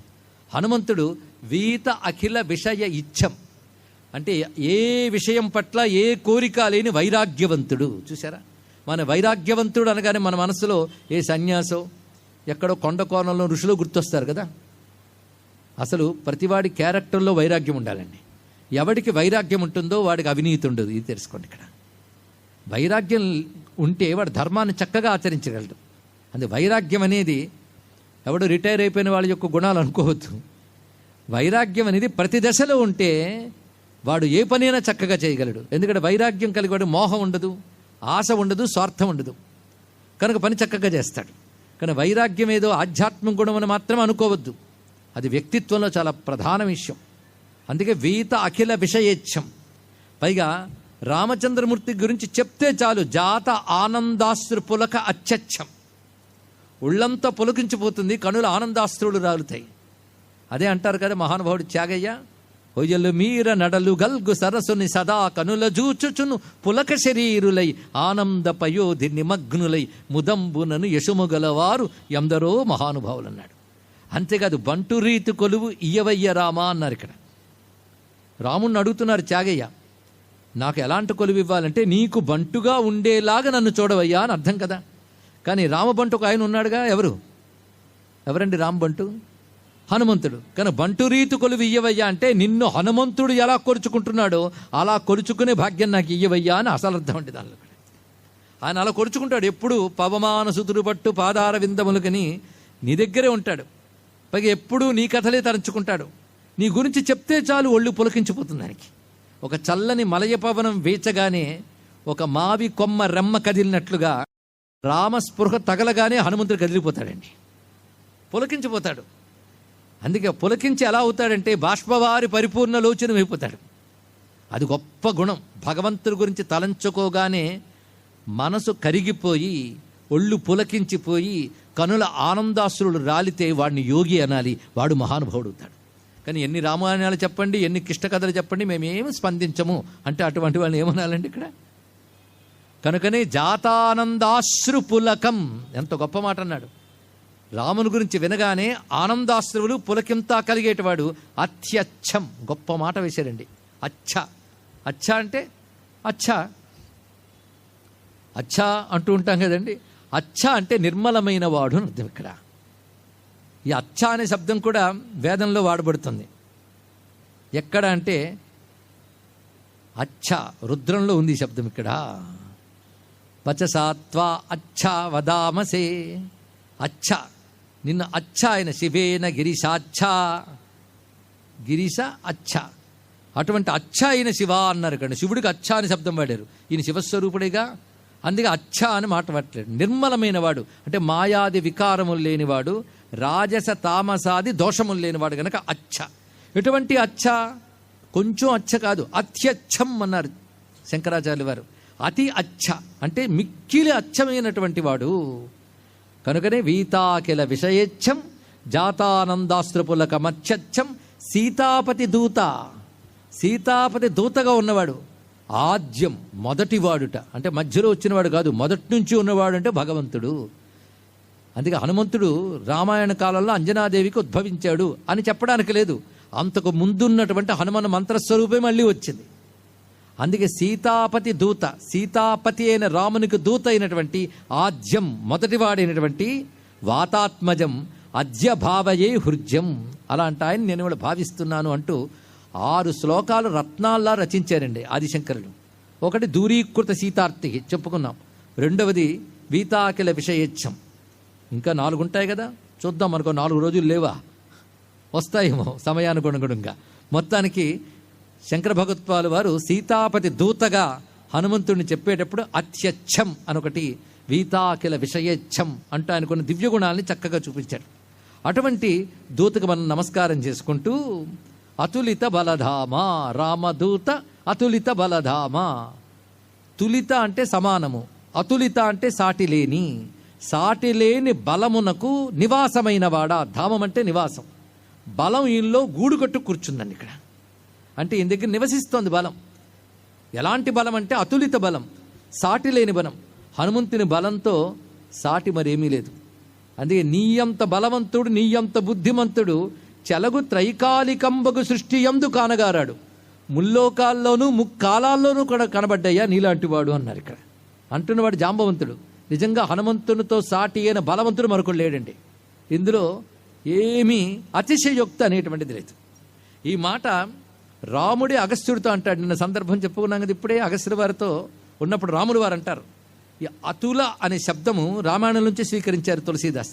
అతులం బలమే తద్వై వాలినో రావణస్య చ నత్వేతాభ్యాం హనుమత సమంతితి మతిర్మమా. గొప్ప మాట చెప్పాడు ఇక్కడ. హనుమంతునితో సమానమైనటువంటి బలం ఎవరికీ లేదు, వాలికి లేదు, రావణునికి లేదు అని నా అభిప్రాయం అన్నాడు రాముడు. ఎందుకంటే వీరుడే వీరుణ్ణి గుర్తించగలడు, అంతే కదా. బలహీనుడు బలవంతుని గుర్తించగలడు, బలవంతుడు గుర్తించగలడు. రాముడంతటి వీరుడు హనుమంతుడి గురించి అన్న మాట ఏమిటి? ఈయన్ని మించిన బలవంతుడు లేడయ్యా అన్నాడు ఇక్కడ. పైగా న కాలస్య న చక్రస్య న విష్ణోర్విత్తపస్య చ కర్మాణి తాని శ్రూయంతే యాని యుద్ధే హనుమత. హనుమంతుడు యుద్ధంలో చేసినవన్నీ నేను గమనించాను. ఇలాంటి పనులు యముడు చెయ్యలేడు, ఇంద్రుడు చేయలేడు, విష్ణువు చేయలేడు, కుబేరుడు చేయలేడు. అలాంటి పని చేశాడన్నాడు. అన్నవాడు విష్ణువే, అది తెలుసుకోవాలి. మహాత్ములు ఏం చేస్తారంటే వాళ్ళ గురించి కూడా వాళ్ళ అవసరమైతే తగ్గించేసుకుంటారు. అది మహాత్ముల లక్షణం. ఇలాంటి యుద్ధగాథలు నేను ఎన్ని వినలేదు, పురాణాల్లో విన్నాను, వేదాల్లో విన్నాను. కానీ హనుమంతుడు యుద్ధంలో చేసినటువంటి గొప్పతనం ఏ దేవతలను చూడలేస్తుమా, అది ఆశ్చర్యం. పైగా ఇతడి వల్లనే ఏతస్య బాహువీర్యేణ లంకా సీతా చ లక్ష్మణ ప్రాప్తామయ జయశ్చైవ రాజ్యం మిత్రాని బాంధవ. రామచంద్రమూర్తి అంటున్న మాట వాల్మీకి స్వయంగా చెప్తున్నారు ఇక్కడ. ఇతడి బాహుపరాక్రమం వల్ల నేను లంకని సాధించగలిగాను, సీతమ్మని సంపాదించగలిగాను, లక్ష్మణుణ్ణి దక్కించుకోగలిగాను. అవునా లేదా? హనుమంతుడి వల్లే లక్ష్మణుడు దక్కాడు. పైగా నాకు జయము లభించింది, రాజ్యం లభించింది, మిత్రులు దొరికారు, నా బంధువులు నాకు దొరికారంటే, మిత్రులు దొరికారంటే సుగ్రీవుడు హనుమంతుడి వల్లే దొరికాడు కదా. ఇవన్నీ నాకు ఇతర వల్లే లభించాయి. ఒక్క మాట చెప్పాలంటే హనుమంతుడే లేకపోతే ఏమి చేయగలను చెప్పు నేను అంటే ఉత్తమ లక్షణం అది. హనుమంతుడు ఒక మాట అంటాడు, ఈ రాముడికి ఎవరి సహాయం అక్కర్లేదు, ఈయన అన్నీ చేయగలడు. ఆయనకి సహాయపడ్డామన్న ఒక్క కీర్తి మనకు దక్కడం కోసం మన పక్కన పెట్టుకున్నాడు, కానీ మన సహాయం అక్కర్లేదని హనుమంతుడే చెప్తాడు. అయితే రాముని యొక్క ఉదాత్తత ఏమిటంటే హనుమంతుని గుణాలను కీర్తించడం, అంతేగాని ఆయన తగ్గిపోయాడు అనడానికి లేదు ఇక్కడ. హనుమంతుని గొప్పతనాన్ని అంత చక్కగా చెప్పాడు. హనుమాన్ యదిమేన స్యాద్వానరాధిపతే సఖా ప్రవృత్తిమపి కోవేత్తుం జానక్యా శక్తివాన్ భవేత్. వానరాధిపతి అయిన సుగ్రీవుని సఖుడైన హనుమంతుడే నాకు దొరకకపోయి ఉంటే సీతమ్మ జాడ తెలిసేదా, లంకను జయించగలనా, యుద్ధం చేయగలనా? ఇలాంటి హనుమంతుడికి సంబంధించి నాకు ఒక చిన్న సందేహం ఉన్నదయ్యా అని అగస్త్యుని అడుగుతున్నాడు. ఈ సందేహం చాలా ఆశ్చర్యం. అది ఎటులుండే ఈయన మహామహుడర్కజు చెంత నుండి బల్లిదుడగు వాలినేల విదళింపక ఉపేక్షయొనర్చే ఆత్మశక్తి తెలియకుండుగాకయని కింక వహించి మహర్షులేటికి సదమల మానసాబ్జునకు శాపముసంగిరి ఎరుంగ తెల్పవే. చాలా గొప్ప ప్రశ్న అండి ఇది. ఇక్కడ హనుమంతుడి గురించి గొప్పతనం నాకు చాలా తెలుసు. పైగా ఈయన ఎటువంటి వాడు అంటే హనుమంతుడిని అలా చూస్తున్నాడు సింహాసనం మీద కూర్చుని. రాముడు చూసి మురిపెంతో అంటున్నాడు అగస్త్యులతో, తన వాగమృతధార ధరణి జ ప్రాణముల్ నిలిపి నా మదిలోని నెగులు తీర్చే శరణు సొచ్చిన విభీషణు కూర్చుకొమ్మని తెలిపి మాకు ప్రతిష్ఠ కలుగజేసి పవరంబులో చెర్చి పంక్తి కంటును యురస్థలి ముష్టిహతి నుంచి సగము చంపే పరుల చేయి హతులైన ప్లవగోత్తములకు జీవములిచ్చి మా ప్రభవంబు నిలిపే. హనుమంతుని యొక్క వైభవాలను ఒక్కసారి రామచంద్రుని స్మరించుకుంటున్నాడు. తన వాగమృతంతో సీతమ్మ దుఃఖాన్ని పోగొట్టి సీతమ్మ ప్రాణాలు నిలిపాడు. సీతమ్మ ప్రాణాలు నిలిపాడు హనుమంతుడు తెలుసా? కొంచెం సుందరకాండ చూడండి. సరిగ్గా సీతమ్మ ఇంకా హతాసురాలి ఉరిపోసుకోబోతున్న సమయంలో, జడని మెడకు చుట్టుకొని ఉరిపోసుకోబోతున్న సమయంలో హనుమంతుడు రామకథ చెప్పాడు. దానితో సీతమ్మ ఆగింది. ఆ తర్వాత సీతమ్మ దుఃఖం పోగొట్టాడు. అంటే ముందు ప్రాణాలు నిలిపాడు, తర్వాత దుఃఖం పోగొట్టాడు. అందుకే తన వాగమృతధార, అమృతం వస్తేనే ప్రాణాలు వస్తాయంటారు. హనుమంతుడు వాగమృతం వల్ల సీతమ్మకు ప్రాణాలు దక్కాయి. అంతేకాదు విభీషణుడు శరణు వెడితే ఈయనకు అభయం ఇవ్వచ్చు అని చెప్పింది హనుమంతుడు ఒక్కడే. మిగిలినటువంటి సుగ్రీవుడు, అంగదుడు మొదలైన వారందరూ కూడా శత్రు సోదరుడు యుద్ధ సమయంలో వచ్చినప్పుడు అభయం ఇవ్వకూడదు మంచిదన్నట్ట. నువ్వేమంటావయ్యా అన్నారు హనుమంతుడిని. హనుమంతుడు ఒక్కడే చెప్పాడు, అభయం ఇవ్వచ్చు పర్వాలేదు, ఇతడు మనల్ని ఏమీ చేయలేడు అని చెప్తే అప్పుడు శభాష్ అన్నాడు రాముడు, అభయం ఇస్తున్నానన్నాడు.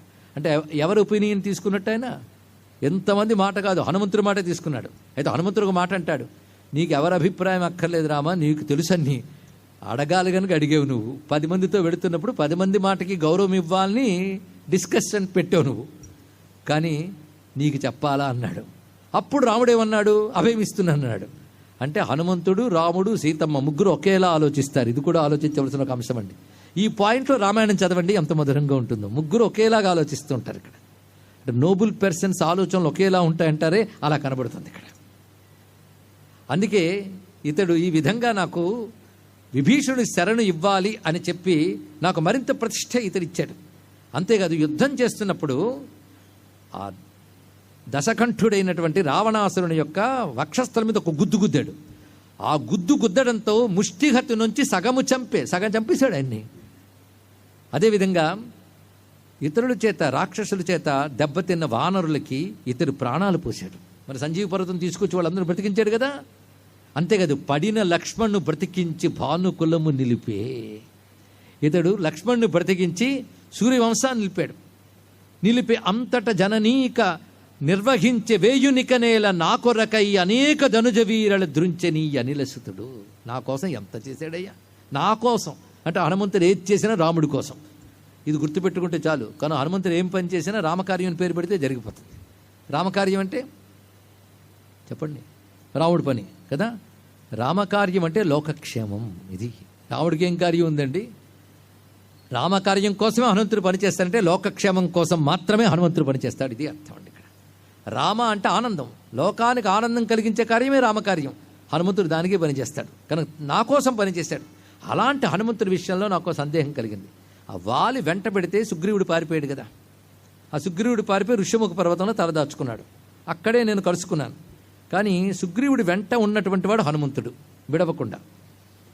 అటువంటప్పుడు ఆ వాలి వెంట పెడితే సుగ్రీవుడు పారిపోయాడు కానీ హనుమంతుడు ఎందుకు పారిపోయాడు? ఆయన వాళ్ళను గుద్దొచ్చు కదా. నాకు తెలుసు ఇతడి ముందు వాలి కూడా నిలబడలేడు. స్పష్టంగా వాలికి కూడా ఈ బలం లేదని స్వామి చక్కగా చెప్పాడు. అతులం బలమే తద్వై వాలినో రావణస్యచ. వాలి ముందు రావణుడు నిలబడలేడు, రావణుడికి అనుభవం అది. అలాంటి వాలి హనుమంతుడి ముందు నిలబడలేడు. నాకు తెలుసు, హనుమంతుడి బలం చూశాను. అలాంటిది ఎందుకు ఆ పని చేయలేదు? కొందరు ఏం చెప్పారు అంటే, నేను విన్నాను, కొంత వాకప్ చేశాను. అప్పుడు ఊరుకుంటానా? ఎందుకంటే జాంబవంతుడు నాకు చెప్పాడు, ఈయనకి ఎవరైనా పూర్వవృత్తాంతం చెప్తే అప్పుడు ఈయన విజృంభిస్తాడు.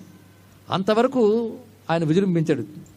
పూర్వవృత్తాంతం అంటే ఈ జన్మవృత్తాంతం. ఈయన జన్మవృత్తాంతం చెప్తే తన బలం తనకు తెలుస్తుంది. అంతవరకు తన బలవంతుడు అనే విషయం నీకు తెలియదు. ఎందుకంటే ఋషులు ఆ విధంగా చిన్నప్పుడు చెప్పించారు అని విన్నాను నేను. నాకు ఇప్పుడు 2 సందేహాలు. వాళ్ళని నేను ఎందుకు కొట్టలేదు, పైగా చిన్నప్పుడు ఋషులు ఇన్ని ఎందుకు శపించారు, ఈ 2 తెలుసుకోవాలండి. పైగా శపించగలిసినటువంటి వాడు కాదే వీడు. ఎందుకంటే మహర్షులు ఏటికి ఈ సదమల మానసాబ్జునుకు శాపమసంగిరి, ఈ నిర్మలమైన మనస్సు గల హనుమంతునికి వాళ్ళు ఎందుకు శాపం ఇచ్చారు అంటే, అగస్త్యుల వారు ఎలా ప్రారంభిస్తున్నారంటే, భలే అడిగేవయ్యా.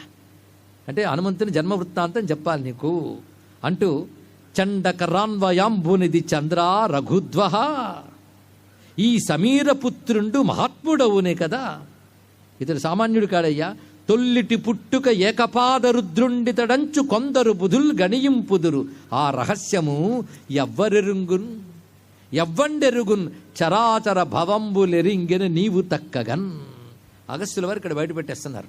ఏమనంటే, ఈ సమీరపుత్రుడు మహాత్ముడు అని నువ్వు అంటున్నావు, నేను అంటున్నాను. కానీ ఇది సాక్షాత్తు రుద్రుడే అనే మాట ఎవరికి తెలుస్తుందయ్యా? చరాచర భవంబులెరింగిన నీకు తక్కగన్. సర్వ సృష్టికర్తవి, స్థితికర్తవి, లయకర్తవి అని నీకు మాత్రమే తెలుస్తుంది ఈ జగత్తు రహస్యములు. అది నీకే రహస్యం తెలుసు. లేకపోతే సాక్షాచ్చంబుడు కాకయున్న కలవే. గొప్ప మాట అన్నాడు ఇక్కడ కంకటి పాపరాజు గారు. సాక్షాచ్చంబుడు అంటే సాక్షాత్తుగా శంభుడు ఈయన. సాక్షాత్ శంభువు కాకపోతే ఇలాంటి దివ్య గుణాలు ఎవరికుంటాయి చెప్పు? ఇవన్నీ శివునికున్న గుణాలే. ఆ శాంతం కానీ, ఆ రౌద్రం కానీ, ఆ పరాక్రమం కానీ, ఆ జ్ఞానం కానీ, దయ కానీ అన్నీ దగ్గరున్నాయి. అదే సాక్షాచ్చంబుడు కాకయున్న కలవే చర్చింప ఈ శౌర్యధైర్య క్షాంతి ప్రతిభా ప్రభావములు. రుద్రాంశంబునన్ పార్వతీ కుక్షిని వృద్ధి వహించి పావకునిలో కొన్నాళ్లు వర్తించి ఈ అక్షయజ్యుతి పిమ్మటన్ పవన గర్భాంతస్థుడై భాసిలెన్. హనుమ జన్మవృత్తాంత రహస్యాన్ని చెప్తున్నాడు ఇక్కడ. అనిలు వరంబుచే పిదప అంజనకున్ జనియించి జన్మమెత్తినప్పుడే భానునిన్ పొదివే దేవతలిచ్చు వరంబులుంది అందున శిశువవుట గర్వివలితోచిన మౌనులు శాపమిచ్చిరి ఈతనికొక 2 పేర్కొనిన దాకా స్వశక్తి ఎరుంగకుండకన్. ఇది ఈతనికి 1-2 పేర్కొనిన దాకా స్వశక్తి ఎరుంగకుండగన్. ఇది అనమాట. ఎవరైనా చెప్తే కానీ ఈ శక్తి నీకు తెలియదు కనుక జాంబవంతుడు చెప్పాడు. ఆ జాంబవంతుడు చెప్పగానే అప్పుడు విజృంభించాడు వీరుడిగా. అంటే హనుమంతుడు అంతవరకు జ్ఞానిగా మాత్రమే ఉన్నాడు, ఒక మహామంత్రిగా ఉన్నాడు. అదే నేను చేసిన పనులు బట్టి నన్ను హనుమంతుడు అంటారు అని నిన్ననే చెప్పుకున్నాం. అంటే జ్ఞానరూపమైన కార్యములు బట్టి ఆయన హనుమాన్ అనే పేరు సార్థకమైంది. పరాక్రమం మాత్రం చూపించలేదు ఆయన, ఎంత ఉన్నట్టు ఆయనకు తెలియదు. అందుకే సుగ్రీవుడు పరిగెడితే అంతప్పుడు పరిగెత్తాడు. మళ్ళీ జాంబవంతుడు చెప్తాడు. అందుకే సరిగ్గా అక్కడ హనుమద్ విజృంభణ ఘట్టం కిష్కింధకాండ చివరికి వచ్చేటప్పటికల్లా జాంబవంతుడి దగ్గరికి వచ్చి చెప్తాడు. పైగా 100 యోజనాల సముద్రాన్ని దాటాలి అని సంపాతి ద్వారా తెలుసుకున్న తర్వాత ఎవరు 100 యోజనాలు దాటగలరు అని ప్రశ్నిస్తుందండి. వచ్చినప్పుడు జాంబవంతుడు అక్కడున్న వానర వీరులందరూ అడుగుతాడు, నువ్వు ఎన్ని యోజనాలు వెళ్ళగలవు, నువ్వెన్ని అని అడుగుతాడు. గవయుడు, అందులో గవయుడు, గవాక్షుడు ఇత్యాదులు చాలామంది ఉన్నారు. మైందుడు, ద్వివిధుడు, నలుడు, నీలుడు, అంగదుడు వీళ్ళందరూ ఉన్నారు. అందరినీ అడుగుతాడు. ఒక్కొక్కరిని 10 యోజనాలు, 20 యోజనాలు, 40 యోజనాలు, 30 యోజనాలు ఇలా చెప్తూ ఉంటారు. అంగదుడు మాత్రం నేను 100 యోజనాలు వెళ్ళగలను కానీ తిరిగి రాగలనో లేదో తెలియదు అన్నాడు. అప్పుడు జాంబవంతుడు తన గురించి తాను చెప్పుకుంటాడు. నేను ఇప్పుడు వృద్ధుడిని అయిపోయాను, ఒకప్పుడు మొత్తం భూమండలమంతా తిరిగిన వాడిని నేను. ఎందుకంటే వామనావతారంలో త్రివిక్రముడు కనిపించినప్పుడు ఆయన చుట్టూ ప్రదక్షిణ చేశాను నేను. ఇప్పుడు పెద్దవాడిని అయిపోయాను కానీ నా వల్ల కాదు అన్నాడు. ఏమీ చెప్పకుండా ఒక్కొక్కచోటు మౌనంగా కూర్చున్నాడు హనుమత్ స్వామి. ఆయన దగ్గరికి వెళ్ళి నువ్వు ఎన్ని యోజనాలు వెళ్ళగలవు అని అడగలేదు, నువ్వు మాత్రమే 100 యోజనాలు దాటగలవు అన్నాడు ఆయన. ప్రారంభమే అది. ఎందుకంటే నీ పరాక్రమం అటుందిది ఆయన, నీ చరిత్ర ఇలాంటిది. మీ అమ్మ అంజనాదేవి, మీ నాన్న కేసరి. అంజనాదేవి కేసరి యొక్క అనుమతితో ఆజ్ఞతో తపస్సును ఆచరించింది. ఆ తపఫలంగా రుద్రతేజస్సు వాయువు ద్వారా ఈమె ఎందుకు ప్రవేశింపబడింది అంటూ మొత్తం కథ చెప్తాడు. ఆ చిన్నప్పటి కథ అంతా అప్పుడు మనకు వస్తుంది, తర్వాత మళ్ళీ తెలుసుకుందాం. ఆ చిన్నప్పుడు ఈయన చూపించిన పరాక్రమం బలం పసితనం నుంచి ఉంది ఆయనకి. అయితే అల్లరి పెట్టేవాడు బలవంతుడైతే సహించడం కష్టం. చిన్నపిల్లలు అల్లరి పెడతారు కానీ పెద్ద బలం లేదు కానీ పర్వాలేదు. వాళ్ళకి బలం కూడా తోడైతే తట్టుకోవడం మహా కష్టం. ఎందుకంటే సరదాగా ఒక వస్తువు మీద చేయి వేస్తే ముక్కలు కూర్చుంటుంది. ముక్కలు ఎందుకు కదా సరదాతో ప్రతి వస్తువు మీద చేయి వేస్తాడు వాడు ఇక్కడ. దానితో అన్నటువంటి ఆ అరణ్యంలో ఉన్నటువంటి అగ్నిహోత్రీకులు ఋషులు వాళ్ళందరికీ మాటిగా ఆ అల్లరి వల్ల ఇబ్బంది కలిగింది. దానితో వాళ్ళు ఏం చేశారంటే ఈ అల్లరి పరాక్రమం ఇవేవీ లేకుండా ఒద్దికగా ఒకచోట కూర్చొని అన్నారు ఇక్కడ. అప్పుడు వాళ్ళ అమ్మంది, ఇంత బలవంతుడు ఏమీ ఎరగనట్టు ఉంటే ఏం బాగుందా అంటే, జ్ఞానిగా ఉంటాడు ఆయన, పరాక్రమవంతుడే కానీ ఆయనకు తెలియదు. ఎప్పుడు తెలియాలి అప్పుడు తెలుస్తుందిలే. ఈయన గురించి ఎవరైనా చెప్పినప్పుడు ఈ పూర్వవృత్తాంతం చెప్పాలి ఆయనకి. ఇది అందువల్ల ఈయనకి చిన్నప్పుడు ఆ శాపం వల్ల తెలియలేదయ్యా అన్నారు అగస్త్యుల వారు. అవునా అన్నాడు రామచంద్రమూర్తి. ఆయన అవునా అన్నాడు కానీ మనం మరో ప్రశ్న వేయాలండి. ఇంకా శ్రద్ధగా విని ఉంటే ఏమనంటే, ఆ జాంబవంతుడేదో ఆ వాలి వెంటపడినప్పుడే చెప్పచ్చు కదా, సరిగ్గా ఎగిరేటప్పుడే ఎందుకు చెప్పాడు? ఇలాంటి ఇన్సిడెంట్స్ మనం చూస్తున్నప్పుడే మామూలుగా ఎవడైనా నవలా కథ రాస్తే చేంజ్ చేయొచ్చు, ఎందుకంటే జరగని కథ కనుక. జరిగిన కథ ఎలా జరిగిందో అలాగే రాశాడు వాల్మీకి. అటువంటిప్పుడు ఇన్సిడెంట్స్ అనేవి ప్లాన్డ్గా జరుగుతాయి. అయితే ప్లాన్డ్గా జరగవంటే అర్థం మన ప్లాన్గా జరగవు కానీ భగవత్ ప్రణాళిక ప్రకారంగా జరుగుతుంటాయి. ఇక్కడ హనుమంతుడు పరాక్రమం రామకార్యం కోసం మాత్రమే గనక ఆ సమయంలోనే జాంబవంతుడు బయట పెట్టాడు. ఇది రహస్యం అండి ఇక్కడ. కానీ ఇంత పరాక్రమం దేనికోసం దాచుకున్నాడు? రాముడి కోసం. ఆ వాళ్ళని కొట్టాల్సిన వాడు రాముడు. ఆ దానితోనే రామకార్యంకి ఈయన వెళ్ళాలి. అప్పుడు వరకు పరాక్రమం చెప్పలేదు. దీన్ని బట్టి జాంబవంతుడికి కూడా అప్పుడు చెప్పాలని బుద్ధి పుట్టింది. అందుకని జాంబవంతుడు అప్పటిదాకా చెప్పలేదు తెలుసు కనుక అనడానికి లేదు. జాంబవంతుడికి కూడా ఆ బుద్ధి అప్పుడు ఎందుకు పుట్టిందంటే, అప్పుడు ఆ బుద్ధి పుట్టించేవాడే భగవంతుడు. ధియోయోన ప్రచోదయాత్. ఆ సమయంలో ఆ బుద్ధి కలిగించాడు జాంబవంతుడికి. అప్పుడు విరమించాడు హనుమ. ఒక్కసారి గుర్తు చేస్తే చాలు, మాటిమాటికి గుర్తు చేయక్కర్లేదు, గుర్తుపెట్టుకోండి. ఒక్కసారి అంతే, ఇంకా అక్కడి నుంచి ఆయనకి అడ్డు ఆపు లేదు. ఇది వృత్తాంతం. ఇంకేని జనన గాథలో ఇప్పుడు కొన్ని రహస్యాలు కొంచెం అందించి వదిలిస్తాం. పార్వతీ కుక్షీన్ వృద్ధి వహించి పావకునిలో కొన్నాళ్ళు వర్తించి ఈ అక్షయ్య ద్యుతి పిమ్మటన్ పవన గర్భాంతస్థుడై భాసిలన్ అనిల వరంబుచే పిదప అంజనకున్ జనియించి. అక్కడ వరకు తీసుకుంటే హనుమ జన్మ వృత్తాంతంలో క్రమం ఉంది. ఆ క్రమ రహస్యం తర్వాత తెలుసుకుందాం, దానికి సంబంధించిన నామం వచ్చినప్పుడు. ప్రస్తుతం మనం తెలుసుకుంటున్నది అతులిత బలధామ. ఆయన యొక్క సాటి లేని బలం ఎంత గొప్పదయ్యా అన్నారు. అందుకే ఈయన యొక్క ఆ పరాక్రమం ఉన్నదే రావణు పుత్రు కంటే, అలా రావణు కంటెను వాలి కంటే ఈ పావని బాహు విక్రమ విభాసితుడు ఇంచుక అల్గనేని లోకావళి హావళింగును. హనుమంతుడికి కానీ కాస్త కోపం వస్తే ముల్లోకాలు నాశనం చేస్తాడు. కోపంతో ముల్లోకాలు నాశనం చేసేవాడిని రుద్రుడండి. కానీ ఆ తత్వం ఈయన దగ్గర ఉన్నది. మహర్షుల చాపముచే స్వకీయమౌ లావెరుగుండు మత్తకరిలాగున ఉండు ఇతండు రాఘవా. ఇది చెప్పాడు. అందుకే ఈ హనుమంతుడు సంక్రందన జిత్ దశాస్యుల, సంక్రందన జిత్ అంటే ఇంద్రజిత్తు, ఇంద్రజిత్తు మొదలుకొని సర్వరాక్షుల్ని సంహరించగలిగిన వాడితడు. పైగా ఈయన కఠిన విగ్రహుడు అన్న విషయం పర్వతం కంటే గొప్పవాడు. పర్వతాలు కఠినంగా ఉంటాయంటారు, దానికంటే కఠినుడు. ఈ విషయం మైనాకుడికి తెలుసు. ఎందుకంటే ఈయన తాకగానే మైనాకం కదిలిపోయింది. అందుకే కదలడీతడు వజ్ర కఠిన విగ్రహుడంచు పోలగా మైనాక శైల మెరుగు.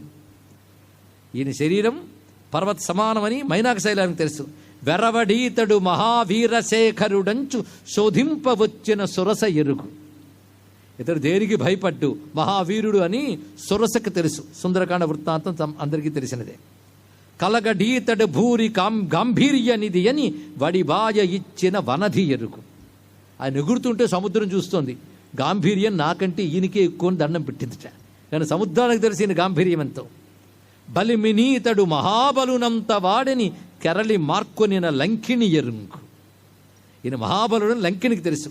జీవదాయకుడితడిని సీత ఎరుగు, రాక్షసాంతకుడితడిని అక్షుడెరుగు. కపీసం అక్షహంతారం, రావణాసురుడు అక్షుడు, అతను కొట్టాడు. అందుకే రాక్షసాంతకుడితడిని అక్షుడెరుగు, అధికుడితడని రావణి అస్త్రమెరుగు. ఇతడు చాలా బలవంతుడని ఇంద్రజిత్తు యొక్క అస్త్రానికి తెలుసున్నాడు. ఇక్కడ ఇంద్రజిత్తుని హనుమంతుడు కొట్టి దెబ్బ సామాన్యం కాదండి. ఎందుకంటే ఇంద్రజిత్తు వేసిన బ్రహ్మాస్త్రానికి అందరూ దెబ్బతినేశారు. మొట్టమొదట ఇంద్రజిత్తు హనుమంతుని కొడదామని బ్రహ్మాస్త్రం వేస్తే హనుమంతుడు బ్రహ్మాస్త్రం ఏమీ చేయలేదు. అప్పుడు తెలిసింది ఇతని బ్రహ్మాస్త్రం ఏమీ చేయలేదయ్యా అని. భయపడిపోయాడు ఇంద్రజిత్తు. తర్వాత యుద్ధభూమిలో రామునిపైన వానరులపైన అతను వేసిన అస్త్రానికి అందరూ మూర్ఛితులయ్యారు, హనుమంతుడు కాలేదు. ఇదొక విశేషం. అంతేకాదు ఇంద్రజిత్తు నికుంభులా యాగం చేస్తాడు. అది పూర్తయ్యే లోపల అతను సంహరించకపోతే ప్రమాదం సుమా అని విభీషణుడు చెప్పగానే లక్ష్మణస్వామి వెళ్తాడు.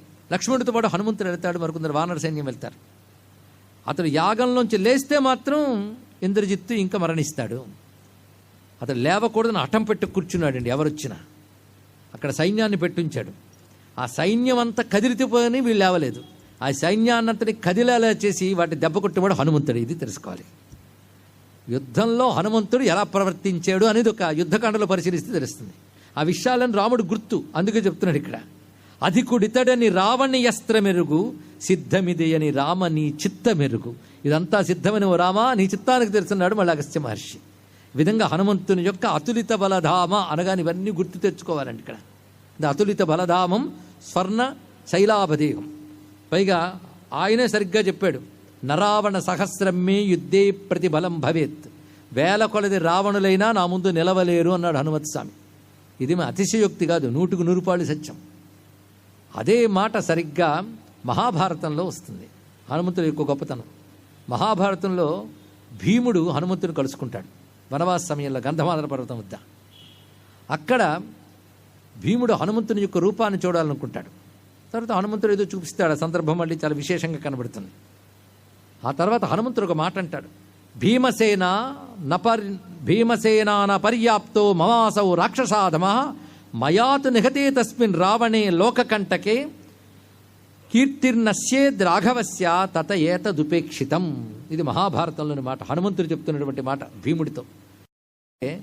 ఆ రాక్షసాధముడైన రావణ్ణి నేను సంహరించగలను, మొత్తం లంకలో ఉన్నవాడి సైన్యాన్నంతని సంహరించగలను, కానీ రామచంద్రమూర్తి కీర్తి దెబ్బ తినకూడదని నేను ఉపేక్ష వహించాను, నేను చంపలేదు అన్నాడు. ఇక్కడ సీతమ్మ కూడా అదే మాట ఉంటుంది, రాముని కీర్తి నిలబడాలి, ఆయన సంహరించారంటే కీర్తి, మనం చేయకూడదు ఈ పని అని. అక్కడ అది హనుమంతుని యొక్క మహాబలం. అది అతులిత బలధామ అన్నప్పుడు గుర్తుపెట్టుకోవాల్సింది.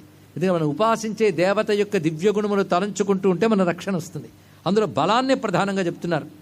అదే సత్యమేతత్ రఘుశ్రేష్ఠ యద్బ్రువీషి హనుమతి నబలే విద్యతే తుల్యౌ నగతౌ నమతౌ పరహ.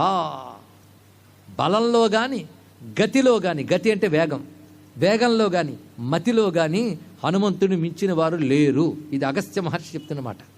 అంటే అటు ఋషి ఇటు రాముడు కలిసి నిండు సభలో హనుమంతుడు గొప్పతనాన్ని చెప్తున్నారు. ఆయన అంజని పుత్ర పవనసుత్ నామా. తర్వాత మాట ఇప్పటి వరకు రామదూత అతులిత బలధామ అయింది. అంజని పుత్ర పవనసుత నామ. ఇక్కడ మళ్ళీ 3 నామాలు వచ్చాయి. అంజని పుత్ర పవనసుత, ఈ 2 చెప్పగానే హనుమత్ జన్మ వృత్తాంతం ఇప్పుడు వచ్చేసింది ఇక్కడ. మళ్ళీ తర్వాత ఇక్కడ శంకర సువన వస్తుంది. ఈ 3 ఒకరి దగ్గర తెచ్చుకుంటే హనుమత్ జన్మ వృత్తాంతం అంతా చెప్పుకోవచ్చు. ఇప్పుడు మనం చెప్పుకోబోతున్నది హనుమత్ జన్మ వృత్తాంతం. పార్వతీ కుక్షిలోకి వెళ్ళాడు. ఏమిటండి ఈ విషయముల రహస్యాలు? రామాయణంలో నేరుగా చెప్పకపోయినా మంత్రశాస్త్రాల సహాయంతో కంకంటి పాపరాజు ప్రస్తావన చేశారు ఇక్కడ. ఆ శాస్త్రం ఏమిటి, ఎక్కడున్నదో ఇప్పుడు తెలుసుకుంటూ అత్యంత మహిమాన్వితమైన హనుమత్ జన్మ వృత్తాంతాన్ని మనం వినబోతున్నాం. ఏ జన్మ వృత్తాంతం వింటే హనుమంతుడు సంతోషించి విజృంభించాడో ఆ జన్మ వృత్తాంతాన్ని ఇప్పుడు మనం ఒక్కసారి చెప్పుకుంటూ, దీనివల్ల ఇక్కడ ఉండి వింటున్న హనుమత్ స్వామి సంతోషించుగాక, సీతారాములు సంతుష్టులగుదురుగాక, దీనితే సంతుష్టులైన సీతారామాంజనేయ బ్రహ్మము సనాతన ధర్మాన్ని భారతదేశాన్ని రక్షించుగాక అని మనం ప్రార్థన చేసుకుంటూ ఇక్కడ విశేషంగా చెప్తున్నారు. కుంజరుడు అనే వానర వీరుడు ఉండేవాడు. ఆయనకు కుమార్తెగా కలిగినటువంటిది అంజనాదేవి. ఈ అంజనాదేవి పుంజిక స్థలాన అప్సరస. ఎందుకంటే దేవతలు వానర వీరులుగా పుట్టాలి. దేవతలు వానర వీరులుగా పుట్టాలంటే మామూలు వానర స్త్రీలకు దేవతలు పుట్టరు. మామూలు మానవులకి దేవతలు జనించే అవకాశం లేదు. అందుకే తపస్సు చేత మానవులు పవిత్రులైతే వాళ్ళలో దివ్యత్వం వస్తే అప్పుడు దేవతలు అవతరిస్తారు. దేవకి వసుదేవులకు కానీ కౌశల్య దశరథులు కానీ తపస్సు చేత యజ్ఞముల చేత పవిత్రులైతేనే పరమాత్మ వచ్చారు.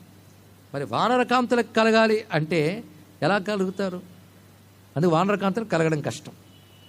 హనుమంతుడు లాంటి వాడు పుట్టాలంటే మామూలు వానరకాంత కలగడాయన. అందుకు అప్సరస్సు ఉన్నది. అప్సరస దేవయోనులు, కానీ దేవతలకు సంతానం ఉండదు.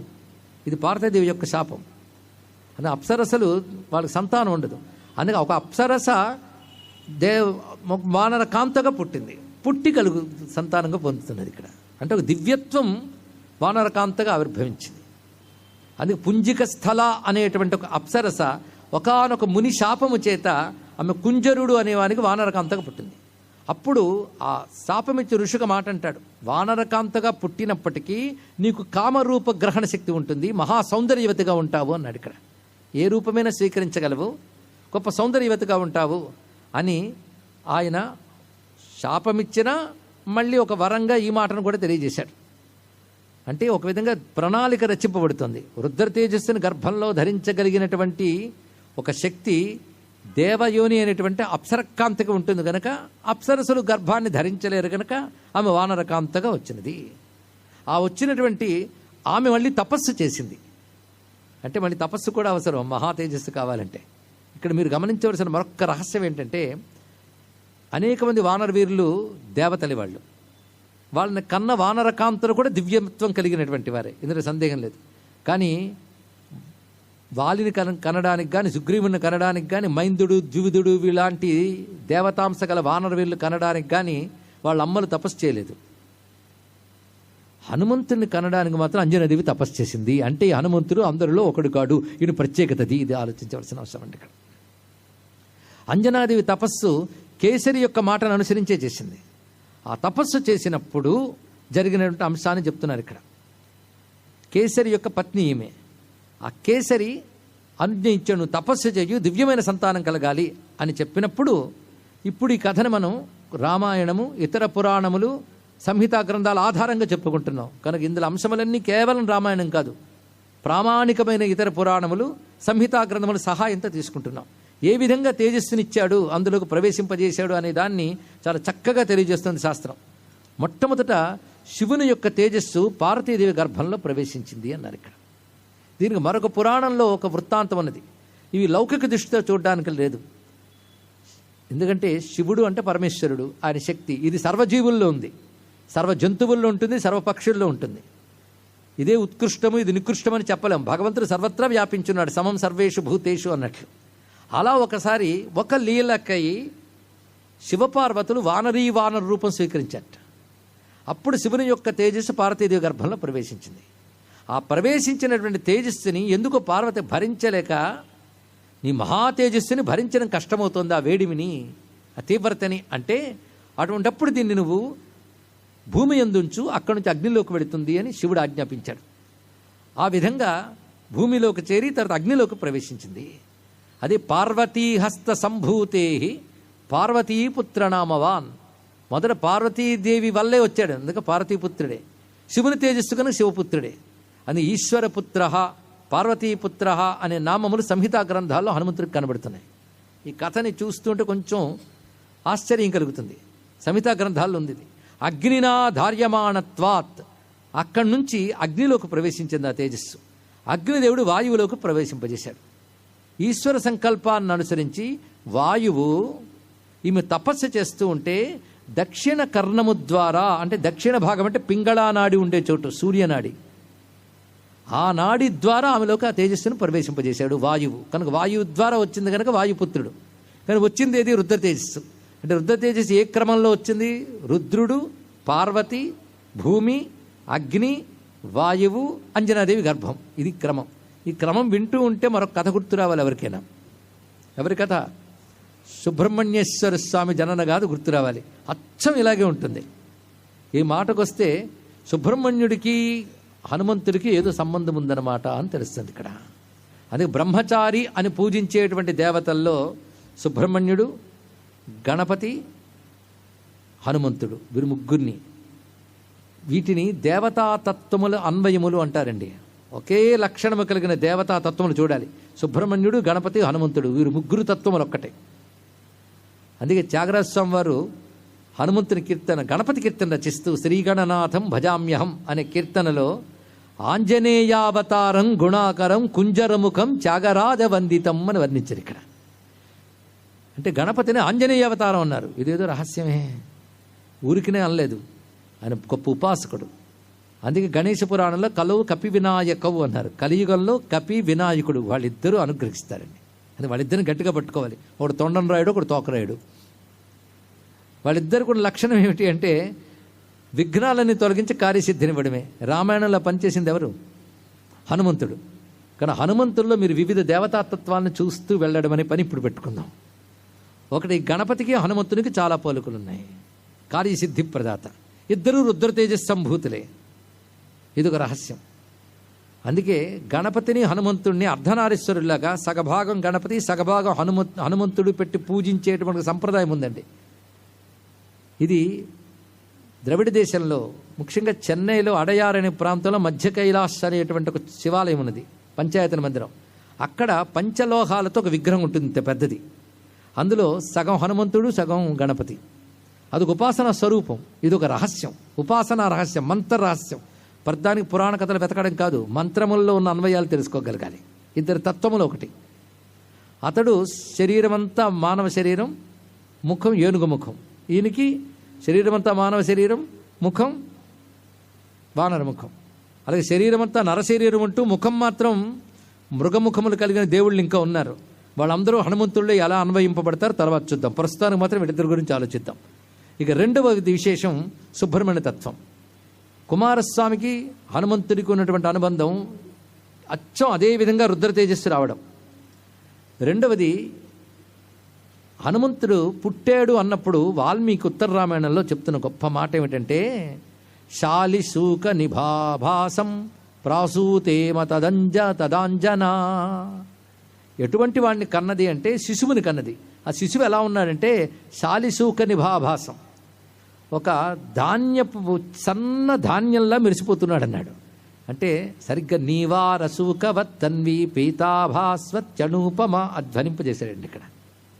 అలాంటి వాడు. పైగా రురోధ శిశురత్యర్థం శిశు శరవణే యథా, ఇది వాల్మీకి రచించిన మాట.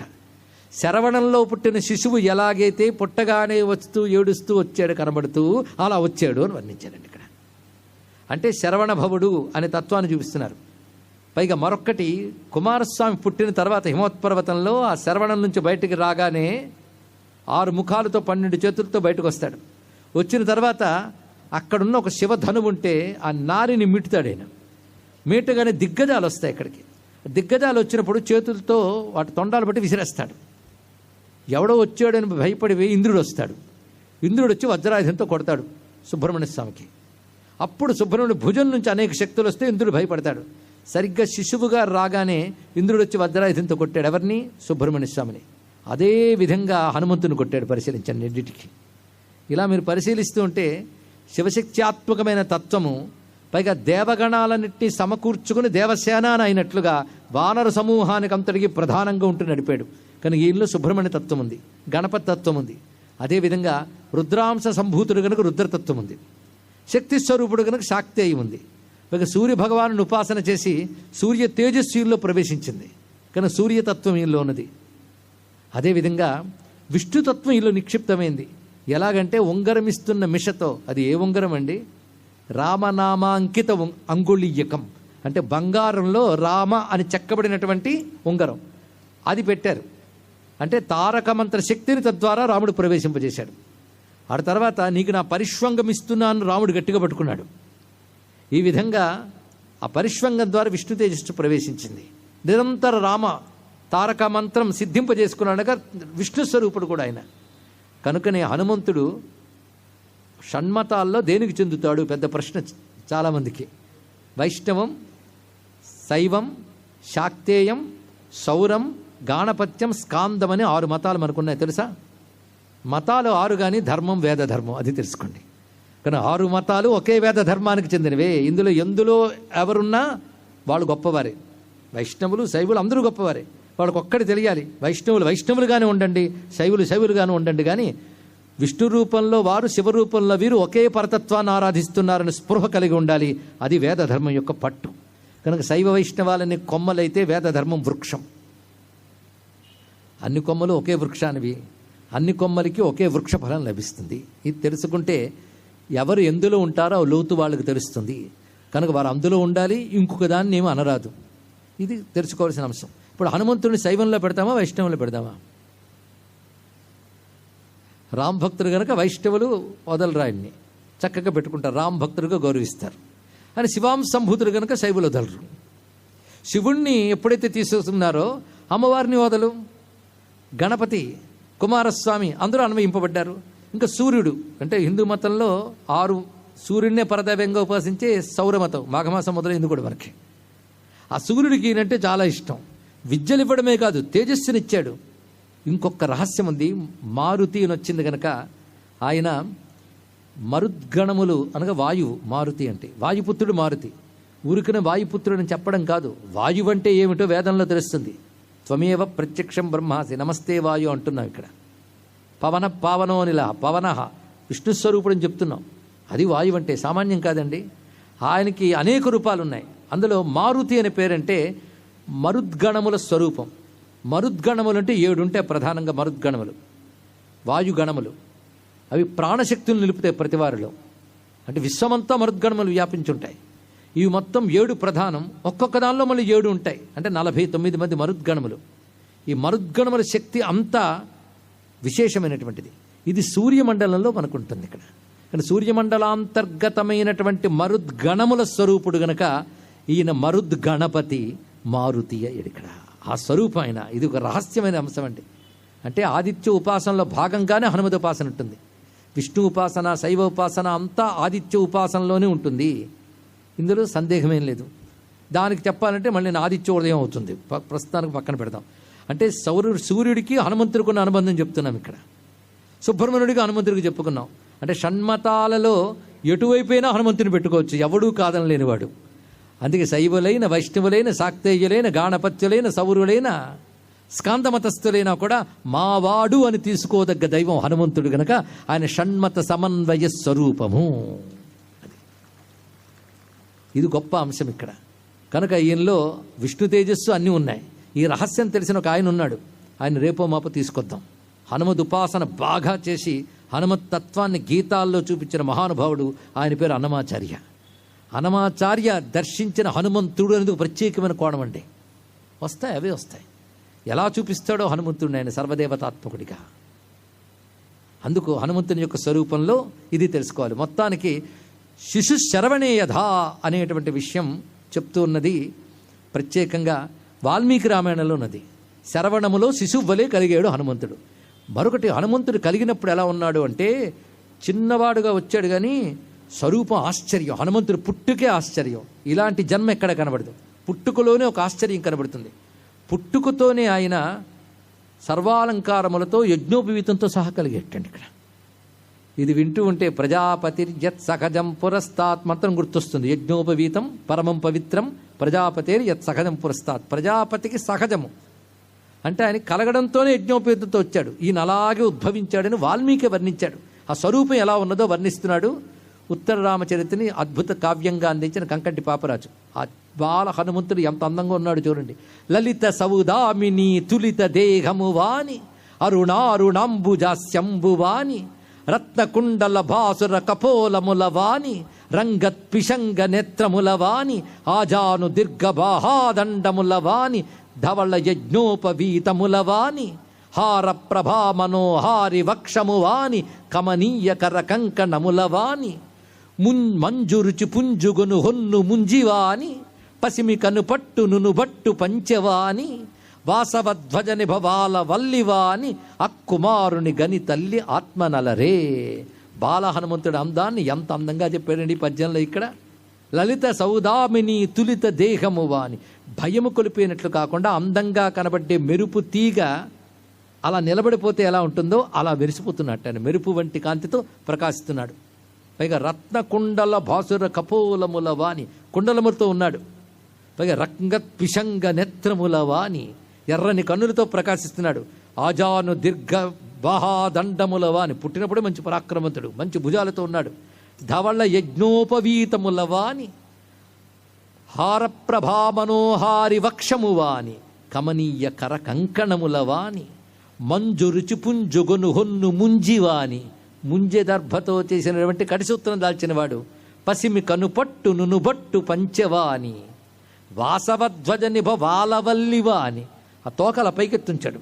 అది ఎలా ఉన్నదంటే ఇంద్రధనువులాగా ఉంది ఆ తోక. అటువంటి ఆ కుమారుని కని తల్లి ఆత్మనలరే, తపస్సు చేక్త కన్నదండి. అప్పుడు అలరి చెక్కు నొక్కి అక్కున చేర్చి ముద్దాడి నీకు ఫలములారగింప వలసినన్ని దెత్తు వాపోవకుండకు నాయన్నా అనుచు తల్లి అడవి కరిగే. ఆ పిల్లవాడిని ఒకరోజు పుట్టిన కొద్ది రోజుల్లోనే నీకు పళ్ళ కోసం ఏడుస్తున్నాడు పిల్లవాడు, వానర సహజాహారం అది గనక. అయితే నీకు కావలసిన తెస్తాను ఉండు నాయనా అని చెప్పి ఆవిడ బయలుదేరింది. ఆ వచ్చే లోపల ఆలస్యం తట్టుకోలేకపోయాడు. అప్పుడు అంతటిలో ఉన్న ఈతడు దయాద్రిపయిన్ పొడదించు పద్మినీ కాంతు జపాప్రసూన రుచికాంతు కనుంగొని పండటంచు విభ్రాంతి వహించి ఆకటి తొరన్ రవిపై కగసెన్ సమీర నాగాంతక బాణ వేగ పరిహాసి సమిద్ద మహోజవోన్నతిన్. ఆకలి వేస్తున్న వాడికి పైన చూశాడు. అప్పుడు బాలసూరుడు తీస్తున్నాడు. ఎర్రగా కనబడగానే పండు అనుకున్నాడు. పిల్లలకి సహజం కదండి, అదే ఇష్టమైన వాడికి అన్నీ అలాగే కనబడుతుంటాయి. కనుకనే అది ఎర్ర పండు అనుకుని ఎగిరాడు ఆయన. ఆ వెళుతూ ఉన్నప్పుడు ఆ గగనంలో వెళుతూ ఉంటే గగనచరులని దేవతలు ఆశ్చర్యపోయి ఎవరా నమస్కారం చేస్తున్నారు. యగసి చనుచున్న ఈతని తెగువ చూసి గగనచరులైన గంధర్వ గరుడ యక్ష సిద్ధ సాధ్యులు నివ్వెర చెంది ఈ మహామహుండి ఎవ్వడో అనునంతలోన భానుకడకేగు అప్పిన్నవాని మేని. తిన్నగా సూర్యుడి దగ్గరికి వెళ్ళాడు. కానీ ఆయన వస్తూ ఉంటే తోవల ఈ వేడి ఆయనకు తగలకుండా సూర్యుడు జాగ్రత్త పడ్డట. అంటే ఆయన కూడా నేను గమనించుకుంటున్నాడు. సూర్యుడు జడ వస్తువు కాదు, తన వాళ్ళని తాను చూసుకుంటాడు. అక్కడి నుంచే ఈయనపై అనుగ్రహం మొదలైంది. ఆయన వెళుతూ ఉంటే ఆశ్చర్యపోయి ఆ పక్కన ఉన్నటువంటి సూర్యుడు అనగానే మండలం మాత్రమే కాదు కదా, అందులో దేవతలు ఉంటారు. ఆ దేవతలు మనకు కనబడరు, కానీ వాళ్ళకు హనుమంతుడు కనబడుతున్నాడు. పక్కన ఉన్నటువంటి వద్ద సేవలు చేయుచున్న ఛాయాదేవి భీతిల్లి కరముల పిసిక్కుకొనగా భయ నివారణ మంత్ర పరతంత్రులై వాలకిల్లాది మౌనులు క్రేవనొదగా జడుపుతో కైదువుల్ విడిచి మాఠర ముఖ్య పార్శ్వికులెల్ల పారిపోవా హతశేష మందేహులట్లు కావలియుబో ఈ భానున కటంచు ఇచ్చనలరా సూర్యుడి దగ్గర ఉన్న దేవతాగణము ఎవనో ఈయన సూర్యుడి మీదకి వచ్చేసిన భయంతో పక్కకి వెళ్ళిపోయారు. ఈయన యొక్క వీరత్వాన్ని చూసి సూర్యుడికి ఒక్కడికి అర్థమైంది. ఆయన చిరునవ్వుతో చూస్తున్నాడు ఈ పిల్లవాడిని. ఈయన దగ్గరికి వెళ్ళాడు. బాలార్కాభిముఖో బాలో బాలార్కయో మూర్తిమాన్ అంటాడు వాల్మీకి. ఇక్కడ బాలసూర్యుడు ముందు ఉన్న మరో బాలసూర్యుల్లో కనబడుతున్నాడు హనుమత్స్వామి. గ్రహీత కామో బాలార్కం ప్లవతేంబర మధ్యగ. సూర్యుడు పట్టుకోవాలనుకున్నట్ట, కానీ సూర్యుడు కూడా ఈయన కోసం తన వేడిని, అతీక్ష్ణమైనటువంటి మంట స్వభావాన్ని తగ్గించేయడం కోసం ముట్టుకున్నాడు ఆయన్ని. ఇలా ముట్టుకుంటూ ఉంటే ఆ సమయంలో పర్వం వచ్చింది. ఆ పర్వంలో రాహువు ఆయన గ్రసించడానికి వస్తున్నాడు. ఆ వస్తున్న సమయంలో ఇతను చూశాడు, ఇదేమిటి ఇలా ఉన్నదని. ఆ రాహువుని ఈయన చూశాడు. ఎర్రపండు తినడానికి అనువుగా కనిపించట్లేదు, ఇదే నల్లని పండు వచ్చింది అటు వెళ్ళాడు. ఇక్కడ అదే సూర్యగ్రహణంబు మాని అవురా ఇది నల్లని పండు వచ్చనంచుగ్రల యుగ్ర విగ్రహత నొక్కట నాతని మృంగబోవగన్. ఆయన మృంగబోతే జడిసి విధుంతుదుండితని చక్కగనుంగొన లేక అయ్యడన్ వడి పరువెత్తి ఎత్తెరగు వాసవతో ఎరిగింప. తిన్నగా వెళ్ళి ఇంద్రుడితో చెప్పాడైనా, ఇదేమిటయ్యా నువ్వన్నీ ఫిక్స్ చేసి పెట్టేశావు, ఈ పర్వకాలలో నువ్వు వెళతో ఆయన పట్టుకుంటావని. ఇప్పుడు చూస్తే ఇంకెవడో వచ్చి పట్టుకున్నాడు. ఇదే కొత్త గ్రహం ఎవడు, నాకు ఎప్పుడు పరిచయం లేలే. నాకు తెలుసు రాహువు కేతువు. ఈయనవుడు కొత్తగా వచ్చాడు, నువ్వే కొత్తగా అపాయింట్ చేసావా అని అడిగాడు ఇంద్రుడిని. నాకు తెలియదయ్యా కొత్తగా ఎవడొచ్చాడండి పద అని ఆయన బయలుదేరుస్తున్నాడు ఇంద్రుడు. ఎలాగంటే నలుగడలన్ వియచ్చరగణంబులు కొల్వగ ఏగుదెంచి ఆ జలరుగబంధు చెంత ప్రతిచండ కరుండన దుర్నిరీక్ష కాంతుల తులకించు నీ కనుకనుంగొని ఎవ్వడు వీడిటంచు పేరులుక వహించి మత్తకరి నట్టె పయిన్ గవియించి ఆర్చుడున్. ఐరావతం మీద వస్తున్నాడు ఆయన. ఐరావతం మీద అప్సర్వ గణమరచే దేవగణమరచే సేవించబడుతూ ఇంద్రుడు వస్తూ ఉంటే ఆ తెల్లని ఐరావతాన్ని చూసి ఇదేదో తెల్ల పండును దాని మీదకి వెళ్ళాడు ఆయన. పాండు రుచి మించినది ఈ పండు హరింతునని తీవ్రపడి కడు పసిపా పండగుట తెలియకీతడు చండాంసుని విడిచి అలా గజముపై ఉరికెన్. ఇక్కడొక్కటి చిన్నపిల్లాడు కదండి, సూర్యుని చూసి పండు అనుకున్నాడు. బాలుడు కదా అంటే బాలుడు కనుక పండు అనుకున్నాడు, కానీ బాలుడని ఎగరగలడండి ఎవడైనా? కనుక సూర్యుడిని పండు అనుకోవడం వరకే బాలుడు, బాలుళ్ళ పండు అనుకున్నాడు, భగవంతుళ్ళ ఎగిరేడండి. అది అని యొక్క రహస్యం. ఇక్కడ రెండు స్వరూపాలు చూపిస్తున్నాడు. ఎప్పుడైతే ఈ విధంగా వచ్చాడో వెంటనే ఇతరుడో కొత్తవాడని చెప్పి వజ్రాయుధం తొక్కడు కొట్టాడు ఇంద్రుడు. ఆ కొట్టడంతో ఆ పడడం ఎడమ ఉగ్గ మీద కొట్టాడు. అలా పడిపోయి తెలివి తప్పాడు, కాసేపు మూర్చిపోయాడు పడ్డం వల్ల. అప్పుడు వాయుదేవుడికి విషయం తెలిసింది, మా అబ్బాయికి ఇంత పని చేస్తాడా అని చెప్పి తిన్నగా వచ్చి తన పని ఆపేశాడు ఆయన. ఇక్కడ సూర్యుడు ఎప్పుడైతే వాయువు ఎప్పుడైతే పని ఆపేశాడో స్తంభించిపోయింది ప్రపంచమంతా. దేవతల వల్ల ఏదైనా అవకరం ఏర్పడితే సవరించవలసిన బాధ్యత ఒక ఆయనకు ఉంది, బ్రహ్మదేవుడికి. ఆయన వెంటనే వచ్చి అక్కడికి చేరుకుని, ఏమిటయ్యా నువ్వు చేస్తున్న పని అన్నాడు సమీరుడితో, అంటే వాయుదేవుడితో. పైగా ఏంటి ఈ పిల్లవాడు ఎంత చక్కనివాడు, నువ్వు అనవసరంగా ఈ పిల్లవాడు ఏదో అయిపోయిందనుకుని నువ్విప్పుడు పెద్ద సమ్మె చేసి నీ పని విరమించడం బాగలేదు. వాయువధికుండు సకల దేవతలలోన వాయువాధారమఖిల జీవంబులకును వాయువె బలంబు ప్రాణాది వాయులీల వాయువె చరించుచుండు ఈ కాయములను. వాయు ఉపాసన అనేది ఒక ప్రత్యేకమైన ఉన్నదండి. దేవతలందరూ విష్ణు స్వరూపులే. అలా తెలిసి దేవతలను ఆరాధన చేయగలిగితే విష్ణువు సంతోషిస్తాడు. అందుకే నమస్తే వాయో అని వైష్ణవులైన శైవులైన అంటారు, పరమాత్మ యొక్క స్వరూపం అది ఇక్కడ. అందుకు పైగా వాయువుని ఆధారం చేసుకునే ప్రాణ ఉపాసన ఇత్యాదులు ఉన్నాయి. యోగశాస్త్రంలో అంత ప్రధానమైనటువంటి వాడు. అందుకు వాయుతత్వం ఇక్కడ గొప్పగా చెప్తున్నారు. ఆయన లేకున్న శవప్రాయంబయ్యుండు జగము పరతెండిక వాయువు ప్రార్థింపుదమని తోయ సంభవుడు వారితో చనుదించన్.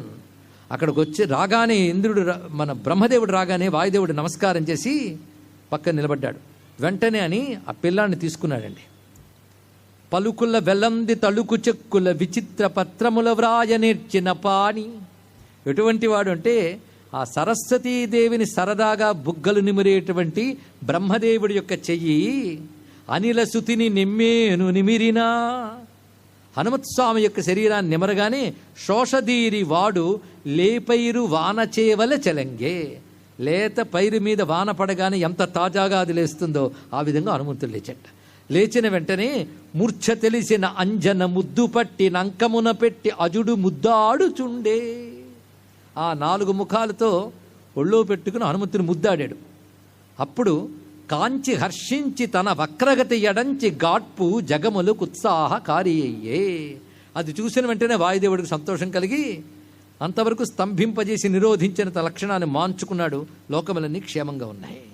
అప్పుడు నిమిరి, చూసావా ఎంత గట్టివాడో ఈ పిల్లవాడు, ఇంద్ర ఇలా రా, తొందరపడి వజ్రాయుధంతో కొట్టాడు కానీ దేవతలందరికీ క్షేమం కలిగించడానికి వచ్చినటువంటి రుద్రుడయ్యా ఆయన, ఇది తెలుసుకో ఇక్కడ.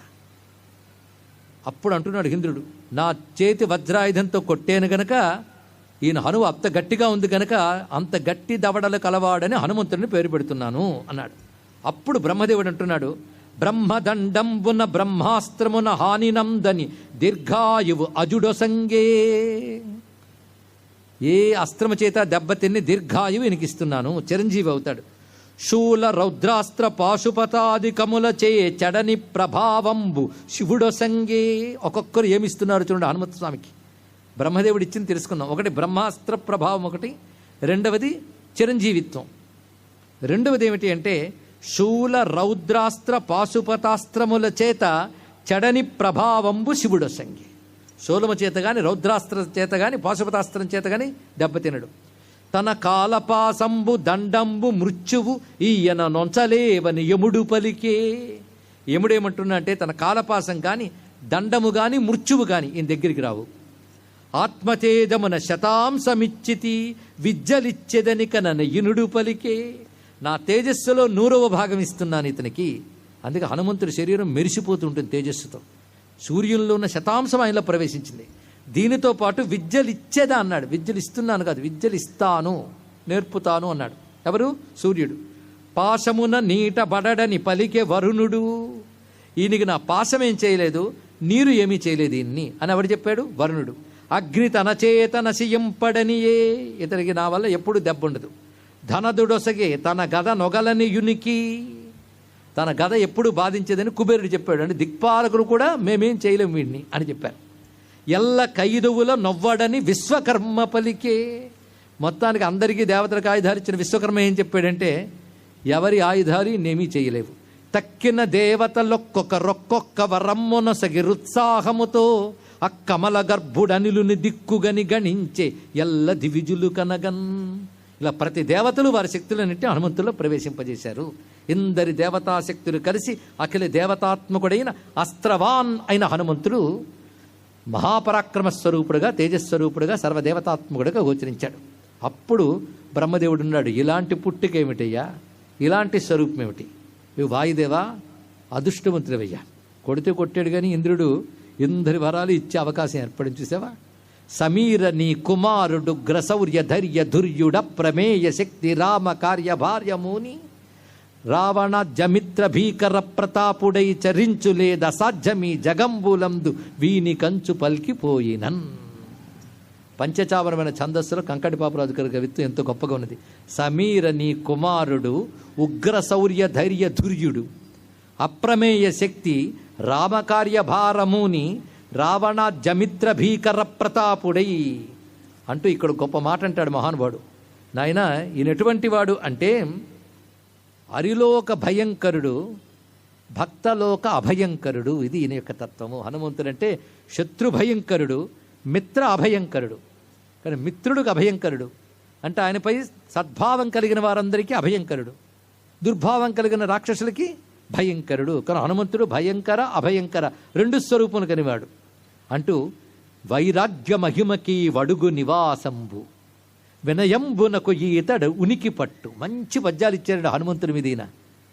వైరాగ్య మహిమకి వడుగు నివాసంబు వినయంబునకు నీతడు ఉనికి పట్టు శమదమోన్నతులకి చతురుడు ఆధారంబు దాక్షిణ్యమునకు ఈతడు చోటు సౌశీల్యమునికి ప్రశాంతశాలి బిడారు. ఇవన్నీ తెలుగు పదాలు. తెలుగు పదాలు అనగా తెలుగు వారికి అర్థం కానివి అని ఒక నిర్వచనం ఉన్నది ఇక్కడ. బిడారు ఎంత మంచి పడుతుంది. బిడారు అంటే నివాసము, చోటు, తావు, నివాసము, ఆధారము, ఉనికి పట్టు. ఈ పదాలని మంచి తెలుగు పదాలు రాశారు ఇక్కడ. సౌశీల్యమునకి ప్రశాంతశాలి బిడారు పరహిత క్రియకి ప్రసన్నుడు ఇక్క. ఇక్క అన్న స్థానము అని అర్థం ఇక్కడ. విక్రమస్ఫురణకి వీరవర్యుడు ఠావు గాంభీర్య గరిమకి ఘనుడు ప్రాపు బ్రహ్మ విద్యకు ఇమ్మేటి పట్టుకొమ్మ ఘనతపోధనమునకు ఈయన నిధానము, అతుల ధైర్యంబునకు ఈ మహాత్ముడు ఇమ్ము. ఇమ్ము అంటే చోటు, ఇమ్ముగా పెట్టండి అంటుంటాం కదా. అతుల ధైర్యంబునకు ఈ మహాత్ముడిమ్ము, రామ నీ భక్తికి ఈ పుణ్యరాశి నెలవు. నీ భక్తికి ఈ పుణ్యరాశి నెలవు. నెలవంటే మళ్ళీ చోటు. చోటన్న దాన్ని తీసుకుని ఎంత అందమైన పద్యం ఇచ్చాడు. కనుక ఇన్ని గుణములతో కూడిన రామభక్తి ఇవి ఈయన దగ్గర చోటు చేసుకుని ఉన్నాయి. అందుకే ఇతడు ఎవరూ ఈయన ముందు నిలబడలేరు. గురుమీర రోదసి కుహర మొక్కట ముంప ఉప్పొంగు ప్రళయ పయోధి కంటే, జగములన్నీ ఒక్కసారి భస్మము సేయ నరడు అడరెడు కల్పక్షయాగ్ని కంటే, బహుపర్వతారణ్య పటలి చూర్ణము సేయ గడగు సంవర్తకాసుగంబు కంటే, బ్రహ్మాండ భాండంబు బట్టి బ్రద్దలి సేయ దివి రెండు వెలయ భైరవుని కంటే, అధిక గాంభీర్యమతులితంబగు ప్రతాపము అనవధిక వేగమద్భుతంబైన రౌద్రము అయ్యనిల పుత్రునిక కలదు ఇతని మ్రోల వాలి గీలియు నిలుతురే వసుమతీశ. ఇతడు అగ్ని కంటే, ప్రళయకాలము నాడు సముద్రం కంటే, పర్వతాలను కూడా కదిలించే ప్రళయకాల వాయువు కంటే, ప్రళయకాలంలో ఉన్న భైరవుని కంటే, రుద్రుని కంటే ఘనుడు సుమైన. సరిగ్గా వాల్మీకి చెప్పిన శ్లోకానికి పద్యం. ప్రవీవ విక్షోరివ సాగరస్య లోకాన్ దిధక్షోరివ పావకస్య లోకక్షయేష్వేవ యథాంతకస్య హనుమత స్థాస్యతి కప్పురస్తాత్. దీన్ని బట్టి అగ్ని కంటే, వాయువు కంటే, సముద్రం కంటే, వీటన్నిటికంటే గొప్పవాడు అంటే హనుమంతుని ప్రతాపము సర్వదేవతలతో సమానమే కాదు, సర్వదేవతల కంటే అధికము, ప్రకృతి శక్తుల కంటే అధికము. ఇది హనుమత్ స్వరూపం అండి. అందుకే పరాక్రమ ఉత్సాహ మతి ప్రతాప సౌశల్య మాధుర్య నయానయశ్చ గాంభీర్య చాతుర్య సువేర్య ధైర్యై హనుమత కోప్యధికోస్తి లోకే. ఇది అగస్త్యుల వారు రాముడితో చెప్తున్నటువంటి మాట. పరాక్రమ ఉత్సాహ ప్రతాప సౌశల్య మాధుర్య నయం అంటే నీతి, గాంభీర్యము, చాతుర్యము, వీర్యము, ధైర్యము, వీటిలో హనుమంతుడిని మించిన వాడు లేడు. ఇది ఋషివాక్యం అండి. ఇవాళ మొత్తం హనుమత్ జన్మ వృత్తాంతం చెప్పుకుంటూ హనుమంతుని యొక్క సర్వాధిక తత్వం ప్రతిపాదన చేయడం జరిగింది. అందుకే అంజని పుత్ర పవనసుత శంకర సువన 3 ఇక్కడ చెప్పుకున్నాం. నామ తర్వాత మాట అంజన పుత్ర పవనసుత నామ. ఈ నామాలో ఏదో రహస్యం ఉందండి. నామ అంటే అర్థం ఏంటి? నామమే పేరు. పేరు అని పేరు ఉంటుంది ఎవరికైనా. మరి నామ అంటే అర్థం పేరు పొందినవాడు అని అర్థం అండి. ఇక్కడ మంచి పేరున్నవాడు అయ్యా అంటాం కదా లోకల్లో. మంచి పేరున్నవాడు అంటే మంచి కీర్తి గలవాడు. కనుక నామ అంటే కీర్తి కలవాడు అని అర్థం. ఇక్కడ ఏమని పేరు ఆయనకి? అంజని పుత్ర పవనసుత నామ. అంజని పుత్రుడు పవనసుతుడని పేరండి. ఆ చెప్పడంలో చమత్కారం ఏంటంటే అంజని పుత్రుడు పవనసుతుడు అనిపించుకుంటున్నాడు కానీ ఈయన ఒకరి గర్భంలోంచి వచ్చేవాడు కాడు, వీటన్నిటికంటే అధికుడు అని చెప్పడం కోసం నామ అనే మాట అంత చమత్కారంగా వేశాడు తులసీదాస్. అంజని పుత్రుడు పవనసుతుడు పేరు పొందాడంతే. ఎలాగంటే కౌసల్య దశరథుడు తనయుడు రాముడని పేరు, అంతేగాని కౌసల్య దశరథుడు తనయుడు కాడు, పరమాత్మ సాక్షాత్. వాళ్ళను అనుగ్రహించడం కోసం రూపంతో వచ్చాడు. అలాగే సాక్షాత్ రుద్రుడే వాళ్ళకి ఆ విధంగా కీర్తినివ్వడం కోసం వచ్చాడు. అది నామ. ఇంకొకటి నామ అంటే పేరు పొందినవాడు. 2 అర్థాలు చెప్పుకున్నామా? అసలు అర్థం మరొకటుంది. ఎందుకు ఈయనకి నామ అన్నారు? ఆ అర్థం రేపు చెప్పుకుందాం. సర్వం శ్రీ హనుమత్ చరణారవిందార్పణమస్తు. స్వస్తి.